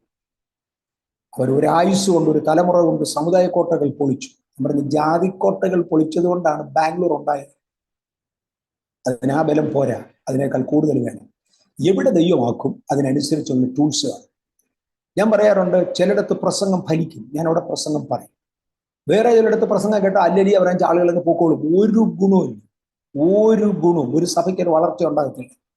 അവിടെ ചിലപ്പോൾ ബൈബിൾ സ്റ്റഡി വേണ്ടി വരും. വേറൊരു പല്ല അത് ബൈബിൾ സ്റ്റഡി. ചിലയിടത്ത് രോഗശാന്തി ആയിരിക്കും, ചിലയിടത്ത് ഭൂതശാന്തി ആയിരിക്കും, ചിലയിടത്ത് കേസ് ബ്രേക്കിംഗ് ആയിരിക്കും, ചിലയിടത്ത് അഭിഷേകത്തിന്റെ ഗൗരവമായിരിക്കും. വ്യത്യസ്ത പല്ലുകൾ. ഞാൻ നിന്നെ പല്ലേറിയതും മൂർച്ചയുള്ളതും ചതച്ചു പോകുന്ന പരിപാടിയില്ല. അതുകൊണ്ടാണ് ഞാൻ ഈ ഹാർഡായി ടേംസ് ഉപയോഗിക്കുന്നത്. മൂർച്ചയുള്ളതും പുതിയതും കഴിഞ്ഞാണ്ടത്തേതും ഒടിയാണ്ടി പറ്റുകയില്ല. എല്ലാ വർഷത്തേക്കും പുതുമയുള്ളത് കിട്ടിയേ പറ്റുള്ളൂ. മരുഭൂമിയിൽ മന്ന അതാത് ദിവസത്തേക്ക് ആവശ്യമുള്ളതായിരുന്നു കൊടുത്തിരുന്നത്. വ്യത്യസ്ത സാഹചര്യങ്ങളിലൂടെ നടക്കുമ്പോൾ വ്യത്യസ്ത പകർച്ചവ്യാധികളായിരുന്നു മരുഭൂമിയിലുള്ളത്. ആ പകർച്ചവ്യാധി ഇങ്ങോട്ട് ബാധിക്കാതിരിക്കാൻ ആവശ്യമുള്ള പുതിയ ഇൻഗ്രീഡിയൻസ് ഓരോ ദിവസത്തെ മന്നായിലുണ്ടായിരുന്നു. ഓരോ സഭയിൽ മെസ്സേജ് കൊടുക്കുമ്പോൾ ആ സഭയുടെ ആവശ്യത്തിനുള്ളതുകൊണ്ട് ഇത് മാത്രമേ ഉള്ളൂ പ്രത്യേകത, അല്ലാതെ എനിക്ക് ഒരു പ്രത്യേകതയില്ല. എല്ലാവരും പ്രസംഗിക്കുന്ന അതേ ബൈബിൾ, പക്ഷെ എല്ലാവരും പറയുന്നത് വ്യത്യസ്ത ടൂൾസ് ആയിരിക്കും ഉപയോഗിക്കുന്നത്, അത്രേ ഉള്ളൂ. പക്ഷെ മരം വെട്ടാൻ വേണ്ടി കാട്ടിനകത്ത് ഇറക്കി വിട്ടിരിക്കുന്ന ഒരുത്തന് ചിന്തയിലും കൊണ്ടുപോയാൽ അവന്റെ പണി നടക്കുകയില്ല. അവൻ ഉളിയും കൊണ്ട് അവന്റെ പണി നടക്കുകയില്ല. അവൻ മഴു കൊണ്ട് വെക്കുള്ളൂ. ഏറ്റവും ഒടുവിൽ മിനുക്കി എടുക്കുന്നവനാണ് ചിന്തേരിന്റെ ആവശ്യം. പലരും ഈ ചിന്തയിലാണ് കൊണ്ട് മഴ ഇടുന്നത്. അവിടെയാണ് ഈ പെശൽ. ഒരു പ്രൊഡക്റ്റും പുറത്തു വരത്തില്ല, ഉള്ള പ്രൊഡക്റ്റ് നശിപ്പിക്കുകയുള്ളൂ. ഈ തർക്കങ്ങളുടെ പുറകെയും ഇതിന്റെ എന്തുവരെ ക്രിറ്റിസിസത്തിന്റെ പുറകെ പോയി കൃപാവരങ്ങൾ നഷ്ടമായി എത്രയോ പേരുണ്ടെന്ന് അറിയാം. കൃപാവരങ്ങൾ നഷ്ടമായി പോയി. നമുക്കത് വരാതെ കർത്താവ് നമ്മളെ സൂക്ഷിക്കട്ടെ. പക്ഷെ അതിൽ കവിഞ്ഞ വ്യത്യാസമൊന്നും എൻ്റെ മിനിസ്ട്രിയിലുണ്ടെന്ന് എനിക്ക് തോന്നുന്നില്ല. ഓക്കെ എങ്കിലേ താങ്ക് യു. ചോദിച്ചതായ നിരവധി ക്വസ്റ്റ്യനുകൾക്ക് വളരെ കൃത്യതയോടുകൂടി സന്ദർഭോചിതമായ മറുപടികൾ പറയുവാൻ കർത്താവ് കൃപ ചെയ്തു. അതിന് ഞാൻ ദൈവത്തിന് നന്ദി പറയുന്നു. ഈ സമയത്ത് അരോമ ടി വിയിൽ കടന്നു വന്ന ഇത്രത്തോളം അനുഗ്രഹിക്കപ്പെട്ട സമയങ്ങൾ ചിലവഴിപ്പാൻ തക്കവണ്ണം കർത്താവ് കൃപ ചെയ്തല്ലോ. അരോമ ടി വിയുടെ പ്രേക്ഷകർക്കോ അങ്കിള് ഈ ഒരു സമാപന സെഷനിൽ എന്താണ് പറയാനുള്ളത്? പക്ഷേ ദൈവത്തിൻ്റെ വിശ്വസ്തത അത് വലുതാണ്. ഒരുപാട് പേര് ശ്രമിച്ചെങ്കിലും ഇന്നും ഞാൻ ആത്മമണ്ഡലത്തിലുണ്ട്. എൻ്റെ 12ാമത്തെ വയസ്സിൽ എന്നെ വിളിച്ച് എൻ്റെ ജീവിത ലക്ഷ്യം എന്തായിരിക്കും, ദൈവം എന്നെ നടത്താൻ ഉദ്ദേശിക്കുന്ന പദ്ധതി എന്താണെന്ന് അന്ന് മനസ്സിലാകുന്ന രീതിയിൽ അന്ന് പറഞ്ഞു. ഓരോ സമയം കഴിയും തോറും അതാത് കാലഘട്ടങ്ങളിലേക്ക് ആവശ്യമുള്ള പുതിയ ഉപദേശങ്ങളുമായി കർത്താവ് എനിക്ക് തന്നു. ഓരോ പാഠം കഴിയുമ്പോഴും സ്കൂളുകളിൽ പാഠപുസ്തകങ്ങൾ ചേഞ്ച് ചെയ്യുന്നത് പോലെ ആത്മീയത്തിൽ ഓരോ പ്രായം കഴിയുമ്പോഴും അടുത്ത പ്രായത്തിലേക്ക് ആവശ്യമുള്ള പുതിയ കാര്യങ്ങൾ ദൈവം ഏൽപ്പിച്ചു. വേദപുസ്തകത്തിന്റെ ഫണ്ടമെന്റൽ ഡോക്ടറിനെ ചോദ്യം ചെയ്യാതെ ഇന്ന് വരെ പോകാൻ കൃപയാൽ കർത്താവ് ഇടയാക്കി. ദൈവത്തിന്റെ വിശ്വസ്തത വലുതാണ്. 12ാമത്തെ വയസ്സിൽ ഞാൻ സുവിശേഷം പ്രസംഗിച്ചു തുടങ്ങി. ഇന്ന് 79ാമത്തെ വയസ്സായി എന്ന് പറഞ്ഞാൽ 67 വർഷം ദൈവം എന്നെ നടത്തി. കൊച്ചു കൊച്ച് നടവഴികളിലൂടെ നടന്ന് ബൈബിൾ വാക്യങ്ങൾ വിളിച്ചു പറഞ്ഞതായിരുന്നു എൻ്റെ ആരംഭം. അതിനുശേഷം സ്കൂളിൽ നിന്ന് പഠിത്തം കൂടെ പോയപ്പോൾ കവലകളിൽ നിന്ന് എൻ്റെ സാക്ഷ്യം പറയുന്നതായിരുന്നു. ഇന്ന് ഇന്റർനെറ്റിനകത്ത് കയറാൻ, ടെലിവിഷനുകളിൽ വരാൻ ദൈവം ഇടയാക്കി. അന്നും ഇന്നും ദൈവം ദ സെയിം. അന്ന് ഞാൻ രക്ഷിക്കപ്പെട്ട സമയത്ത് സ്കൂളിലെ ടീച്ചേഴ്സ് വടികൊണ്ട് ചോദ്യം ചെയ്തു. ഇന്ന് ഇത്രയും വന്നപ്പോൾ എന്നേക്കാൾ വലിയവരെന്ന് സ്വയം നടിക്കുന്നവർ അവരുടെ കോലുകൾ കൊണ്ട് അവർ ചോദ്യം ചെയ്യും. അത് അന്ന് സഹിച്ചതുപോലെ ഇന്നും സഹിക്കും. അന്ന് നാട്ടിലെ തൊമരയുടെ കമ്പും മരച്ചീനിയുടെ കൊമ്പും ഒടിച്ച് എൻ്റെ തലയ്ക്ക് മേളിൽ കിടത്തി പിടിച്ച് പോയും വിളിച്ച് കുട്ടികൾ എന്നെ സ്കൂളിൽ കൊണ്ടു നടന്നത് ഓർമ്മയുണ്ട്. ഉപദേശിയെന്നും അച്ഛനെന്നും ബിഷപ്പെന്നും ദൈവമറിയീസെന്നും വിളിച്ചത് ഓർമ്മയുണ്ട്. ഇന്ന് ഇതേ ജാതി അല്ലെങ്കിൽ ദൈവത്തിന് വിരോധികളായ ജാതികൾ ഇന്നും അവരെ കൊണ്ടുനോക്കുന്ന എല്ലാ അപരനാമത്തെയും വിളിക്കുന്നു. സകല മീഡിയാസും ഉപയോഗിച്ച് കളിയാക്കുന്നു. പക്ഷെ ക്രിസ്തുവിന് വേണ്ടി നിന്ന് സഹിക്കുന്നത് എൻ്റെ ജീവിതത്തിൻ്റെ ഭാഗമായതുകൊണ്ട്, അത് കഷ്ടത്തിൻ്റെ ഘടകമായതുകൊണ്ട് എനിക്ക് പട്ടിണി കിടക്കാൻ ഈ കാലങ്ങളിൽ അവസരമില്ല. കാര്യം ദൈവം അതിനൊരു അവസരം തരുന്നില്ല. ഞാനതിന് ഉപവസിക്കുന്നുണ്ട്. പക്ഷെ വെറും പട്ടിണി കിടക്കേണ്ട ഒരു കാര്യം എനിക്ക് ഈ ദിവസങ്ങളിൽ ഇല്ല. അതുകൊണ്ട് ഞാനതിന് പോകുന്നില്ല. എനിക്ക് കിടക്കാൻ നല്ലൊരു കിടക്ക ദൈവം തന്നിട്ടുണ്ട്. വലിയ വില കൂടുതലല്ല, പക്ഷെ എനിക്ക് ഉറങ്ങാനും വേണ്ടി വലിപ്പമുള്ള ഒരു കിടക്ക ദൈവം തന്നിട്ടുണ്ട്. അതിനകത്ത് ഞാൻ സംതൃപ്തനാണ്. അതിനപ്പുറത്തോട്ട് പോകണമെന്ന് എനിക്കില്ല. എൻ്റെ ചർച്ചിൽ വരുന്ന സാധാരണക്കാരൻ്റെ ലെവലിൽ ഒരു ജീവിതം നയിക്കണം. എൻ്റെ അക്ഷരിക ജീവിതം എല്ലാവരെക്കാളും മേളിൽ ഒരു ആത്മീക ജീവിതം എനിക്കുണ്ടായിരിക്കണം. ഇതാണ് എൻ്റെ താല്പര്യം. അത് ഞാൻ മെയിൻറ്റെയിൻ ചെയ്യുന്നു. ചോദിക്കുന്നവരോട്, വലിയവരോടും ചെറിയവരോടും ലജ്ജയില്ലാതെ ഞാൻ യേശുവിൻ്റെ സുവിശേഷം പറയും. എന്ന് പറഞ്ഞാൽ നിങ്ങൾ മാനസാന്തരപ്പെടണമെന്നല്ല. ഒരിക്കൽ ഞാൻ ഒരു ചർച്ചിൻ്റെ 37ാമത്തെ ആനുവൽ കൺവെൻഷന് പങ്കെടുത്തു. ഒരു പെന്തക്കോസ്റ്റൽ ചർച്ചിൻ്റെ 37ാമത്തെ ആനുവൽ കൺവെൻഷന് പങ്കെടുത്തു. ആ ചർച്ചിലുള്ളവരല്ലാതെ വെളിയിൽ നിന്ന് ഒരുത്തം പോലും വരത്തില്ല. ഞാനല്ല എന്ന് പ്രസംഗിക്കുന്നത്, വേറൊരാളാണ്. ആ ചർച്ചിലുള്ളവരല്ലാതെ വെളിയിൽ നിന്ന് ഒരുത്തം പോലും വരത്തില്ല. അതാണ് ആ ചർച്ച്. അവിടെ നിന്നൊരു ഉപദേശി സാൽവേഷൻ മെസ്സേജ് പ്രസംഗിക്കുന്നത് കേട്ടു. ഈ 37 കൊല്ലമായിട്ട് മാനസാന്തരപ്പെടാത്തവർ ഈ ചർച്ചിലുണ്ടോ? എന്നതായത് ഇനി എത്ര കൊല്ലം കൂടെ പ്രസംഗിച്ചാൽ അവൻ മാനസാന്തരപ്പെടും? അവനോട് അടുത്ത പടി പറഞ്ഞു കൊടുക്കാൻ ആരുമില്ല. അടുത്ത പടി പറഞ്ഞു കൊടുക്കാൻ ആളും ഇല്ലെന്ന് കാണുന്നിടത്ത് അടുത്ത പടി പറഞ്ഞു കൊടുക്കാൻ ഒരു സൈന്യത്തെ എഴുന്നേൽപ്പിക്കാൻ എന്നെ കൊണ്ടാവുന്നത് ഞാൻ ചെയ്യുന്നുണ്ട്. ഞാനായിട്ട് പറയുന്നുണ്ട്. ഇത്രയും വർഷങ്ങൾ കർത്താവ് നിർത്തി. ഒരുപാട് പ്രതിസന്ധികൾ ഉണ്ടായിട്ടുണ്ട്. മരണകരമായ രോഗങ്ങൾ പലതും വന്നു, പല സർജറികൾ നടന്നു, ഒരുപാട് രോഗങ്ങൾ വന്നു. എല്ലാറ്റിൽ നിന്നും കർത്താവ് ഇതുവരെ വിടുവിച്ചു. കൊന്നുകളയാൻ വേണ്ടി പല പ്രാവശ്യം ആളുകൾ വിരിഞ്ഞു. പോലീസ് കേസ് ഉണ്ടായിട്ടുണ്ട്, എല്ലാം കള്ള കേസേ ഉള്ളൂ, എല്ലാം ന്യായമായ ഒരു കേസുമില്ല. ഇന്ന് വരെ കർത്താവ് നിർത്തി. ഒരുപാട് പേര് പള്ളു പറയാൻ ഇറങ്ങിയിട്ടുണ്ട്. അവർ പറഞ്ഞുകൊണ്ടിരിക്കട്ടെ, ഞാൻ ജീവിക്കുന്നതിൻ്റെ നടുക്ക് കർത്താവ് ഇതിൻ്റെ നടുക്ക് നടത്തും. ഓരോരുത്തരും പള്ളു പറയുമ്പോഴും ഒരർത്ഥത്തിൽ കഷ്ടം സഹിപ്പാനും കൃപ ലഭിച്ചിട്ടുണ്ട്. അതുകൊണ്ട് അതും സഹിക്കേണ്ടത് എൻ്റെ കാര്യമായതുകൊണ്ട്. മറ്റവൻ്റെ ദോഷമാണെന്ന് ഞാൻ പറയുമ്പോൾ, ഈ യേശു ക്രൂശിൽ കിടന്നപ്പോൾ മറ്റുള്ളവർക്ക് വേണ്ടി പ്രാർത്ഥിച്ചു എന്ന് പറയുന്നത്, ഞാൻ അതിൻ്റെ ഒരു കൊച്ചാശയം പറയാം. മഹാപുരോഹിതന് വേണ്ടി പ്രാർത്ഥിച്ചിട്ടില്ല, പീലാത്തോസിന് വേണ്ടി പ്രാർത്ഥിച്ചിട്ടില്ല. പീലാത്തോസിനോട് പറഞ്ഞത്, എന്നെ നിന്റെ കയ്യിൽ ഏൽപ്പിച്ചവന് അധികം ശിക്ഷയുണ്ട്, നിനക്കുണ്ട്, നിന്റെ പങ്ക് നിനക്ക് കിട്ടും, നിനക്ക് ക്ഷമയ്ക്ക് വേണ്ടി അല്ല അപേക്ഷിക്കുന്നത്. പക്ഷെ നിയമത്തിന്റെ മുമ്പിൽ അറിയാതെ നിന്റെ കൽപ്പന കൊണ്ട് എന്നെ കുരിശിക്കുന്ന ഈ പടയാളികളോട് ക്ഷമിക്കാൻ ഞാൻ പ്രാർത്ഥിച്ചത്. അറിഞ്ഞുകൊണ്ട് ചെയ്ത തെറ്റ് ക്ഷമിക്കാൻ ആരും പ്രാർത്ഥിച്ചിട്ടില്ല. ഞാൻ ദൈവത്തിൽ നിന്ന് പ്രാപിച്ചെങ്കിൽ അതിനനുസരിച്ച് ജീവിക്കാൻ കടംപെട്ടവനാണ്. അല്ലെങ്കിൽ എനിക്ക് വേണ്ടി ആരും പ്രാർത്ഥിക്കത്തില്ല. അറിയായ്മയിൽ നിന്ന്, കമ്പൽഷനിൽ, നിർബന്ധത്താൽ വന്ന സാഹചര്യങ്ങളിൽ ക്ഷമിക്കുവാൻ യേശു ആവശ്യപ്പെട്ടിട്ടുണ്ട്. ഞാനും പലർക്കു വേണ്ടിയും പ്രാർത്ഥിക്കാറുണ്ട്, എല്ലാവർക്കും വേണ്ടി അല്ല. മഹാപുരോഹിതന് വേണ്ടി പ്രാർത്ഥിച്ചില്ല. അവനോട് പറഞ്ഞു, നിന്നൽ കല്ലിന്മേൽ കല്ല് ശേഷിക്കാതെ തോണ്ടിയെടുത്ത് കളയും. അവിടെ വന്ന ആളുകളോട് പറഞ്ഞു, നിങ്ങളെ മക്കളെ ചൊല്ലിക്കാരെ ഇതെല്ലാം തോണ്ടാൻ പോവാം, എന്നത്തേക്ക് നിങ്ങൾ ഇങ്ങനെ പോകത്തില്ല. ആ പീലാത്തോസിന്റെ ആജ്ഞ കേട്ട് അനുസരിച്ച അറിവില്ലാത്ത ഭടന്മാർക്ക് വേണ്ടി ക്ഷമ അപേക്ഷിച്ചു. ഇങ്ങനെയൊക്കെ എൻ്റെ ബൈബിളിൽ. ആരോ ആ ഭാഗമൊക്കെ വിട്ടേച്ച് എല്ലാം ക്ഷമിച്ചു എന്ന് പറഞ്ഞ് പോകുന്നത് ഞാൻ അങ്ങനെ കണ്ണടച്ച് വിഴുങ്ങത്തില്ല. ബൈബിളിൽ ഉണ്ടോ എന്നും കൂടെ ഞാൻ നോക്കും. എൻ്റെ ബൈബിളിൽ ഇങ്ങനെ പ്രാർത്ഥിക്കേണ്ടവർക്ക് വേണ്ടി എല്ലാം ഞാൻ പ്രാർത്ഥിക്കുന്നുണ്ട്. ഒരാൾ പോലും നശിക്കാൻ പ്രാർത്ഥിക്കത്തില്ല. ഒരാൾ തെറ്റുകാരനാണെന്ന് എനിക്ക് തോന്നിയാൽ ആ ആളിന് വേണ്ടി പോലും ഞാൻ പ്രാർത്ഥിക്കുകയുള്ളൂ. കാരണം എൻ്റെ അകത്തൊരു ലോജിക്ക് വർക്ക് ചെയ്യുന്നുണ്ട്. നിങ്ങൾ ഏതെങ്കിലും ഒരു വീട്ടിൽ ചെന്നാൽ ആ വീടിന് സമാധാനം പറയണം. അടുത്തത്, സമാധാനത്തിന് യോഗ്യനായ ഒരുത്തൻ അവിടെ ഉണ്ടെങ്കിൽ ആ സമാധാനം അവൻ്റെ നിൽക്കും. ഇല്ലെങ്കിൽ സമാധാനം നിങ്ങളിൽ തിരിച്ചു വരും.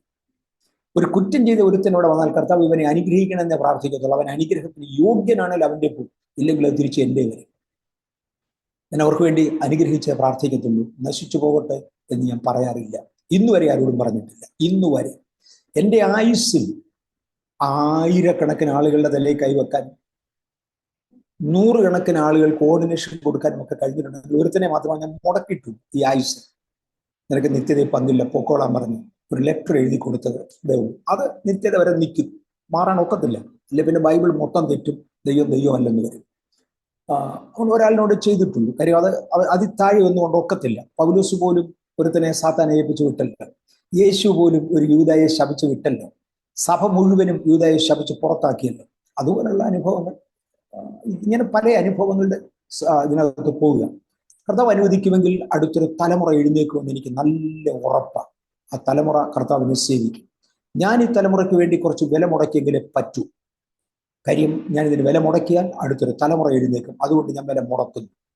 ആരെങ്കിലും എന്നേലും തല്ലിക്കൊന്ന് കളഞ്ഞാൽ തീരും, അല്ലെന്നുണ്ടെങ്കിൽ കർത്താവിന് വേണ്ടി നിൽക്കും. നമ്മൾ ഈ സമൂഹത്തിൽ മാന്യത സൂക്ഷിക്കുക എന്നൊരു പദമുണ്ട്. ഞാൻ സാധാരണ ഒരു മോട്ടോർ സൈക്കിളിലായിരുന്നു വീടുകൾ വിസിറ്റ് ചെയ്യാൻ പോകുന്നത്. എൻ്റെ ചർച്ചിൽ ഒരു മിലിറ്ററി യൂണിറ്റിന്റെ കമാൻഡർ അന്ന് വരുന്നുണ്ടായിരുന്നു. ഞാൻ അദ്ദേഹത്തിന്റെ വീട്ടിൽ മോട്ടോർ സൈക്കിളിലാണ് അന്ന് പോയത്. ഞാൻ അതിന്റെ ഗൗരവം ശ്രദ്ധിച്ചില്ല, അതുകൊണ്ടാണ് പോയത്. അദ്ദേഹത്തിന്റെ വീട്ടിൽ പോയി. ഈ മിലിറ്ററി യൂണിറ്റിൽ ഒരാൾ മോട്ടോർ സൈക്കിളിൽ പോകുക എന്നെങ്കിൽ ഗേറ്റിൽ ഇറങ്ങണം.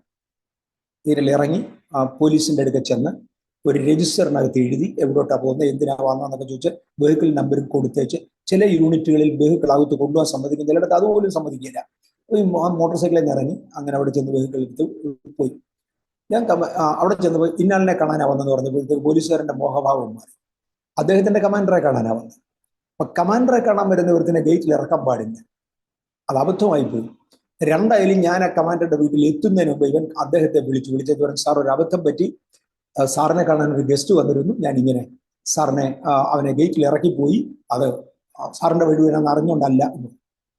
അദ്ദേഹം എന്നോട് ഇതൊന്നും സംസാരിച്ചില്ല. ഞാൻ പോരാൻ നേരത്തെ അദ്ദേഹം പറഞ്ഞു, പാസ്റ്ററെ അടുത്ത പ്രാവശ്യം വിസിറ്റ് ചെയ്യുന്നതിന് മുമ്പേ എന്നെ ഒന്ന് വിളിച്ചാൽ ഞാൻ ജീപ്പ് അയക്കാം, പാസ്റ്റർ ബൈക്ക് ഓടിക്കണ്ട, ആ ജീപ്പേ വന്നാൽ മതി. സാരമല്ല സാറേ എന്ന് പറഞ്ഞ് ഞാൻ പോയി. ഇല്ല പാസ്റ്റർ അടുത്ത പ്രാവശ്യം ബൈക്കേ വരണ്ട, ജീപ്പ് അയക്കാമെന്ന് പറഞ്ഞു.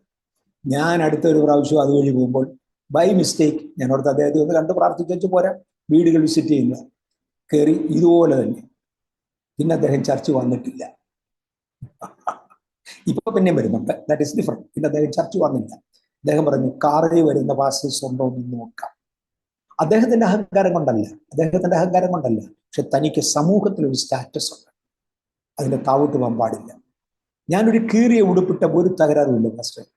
പക്ഷെ എൻ്റെ സഹോദരന്മാരിൽ ഒരാൾ ജോലി ചെയ്യുന്ന ഓഫീസിലോട്ട് അവന്റെ പാസ്റ്റർ എന്ന് പറഞ്ഞൊരു കീറിയ ഉടുപ്പം കൊണ്ട് ചെന്നാൽ ശരിയാകത്തില്ല.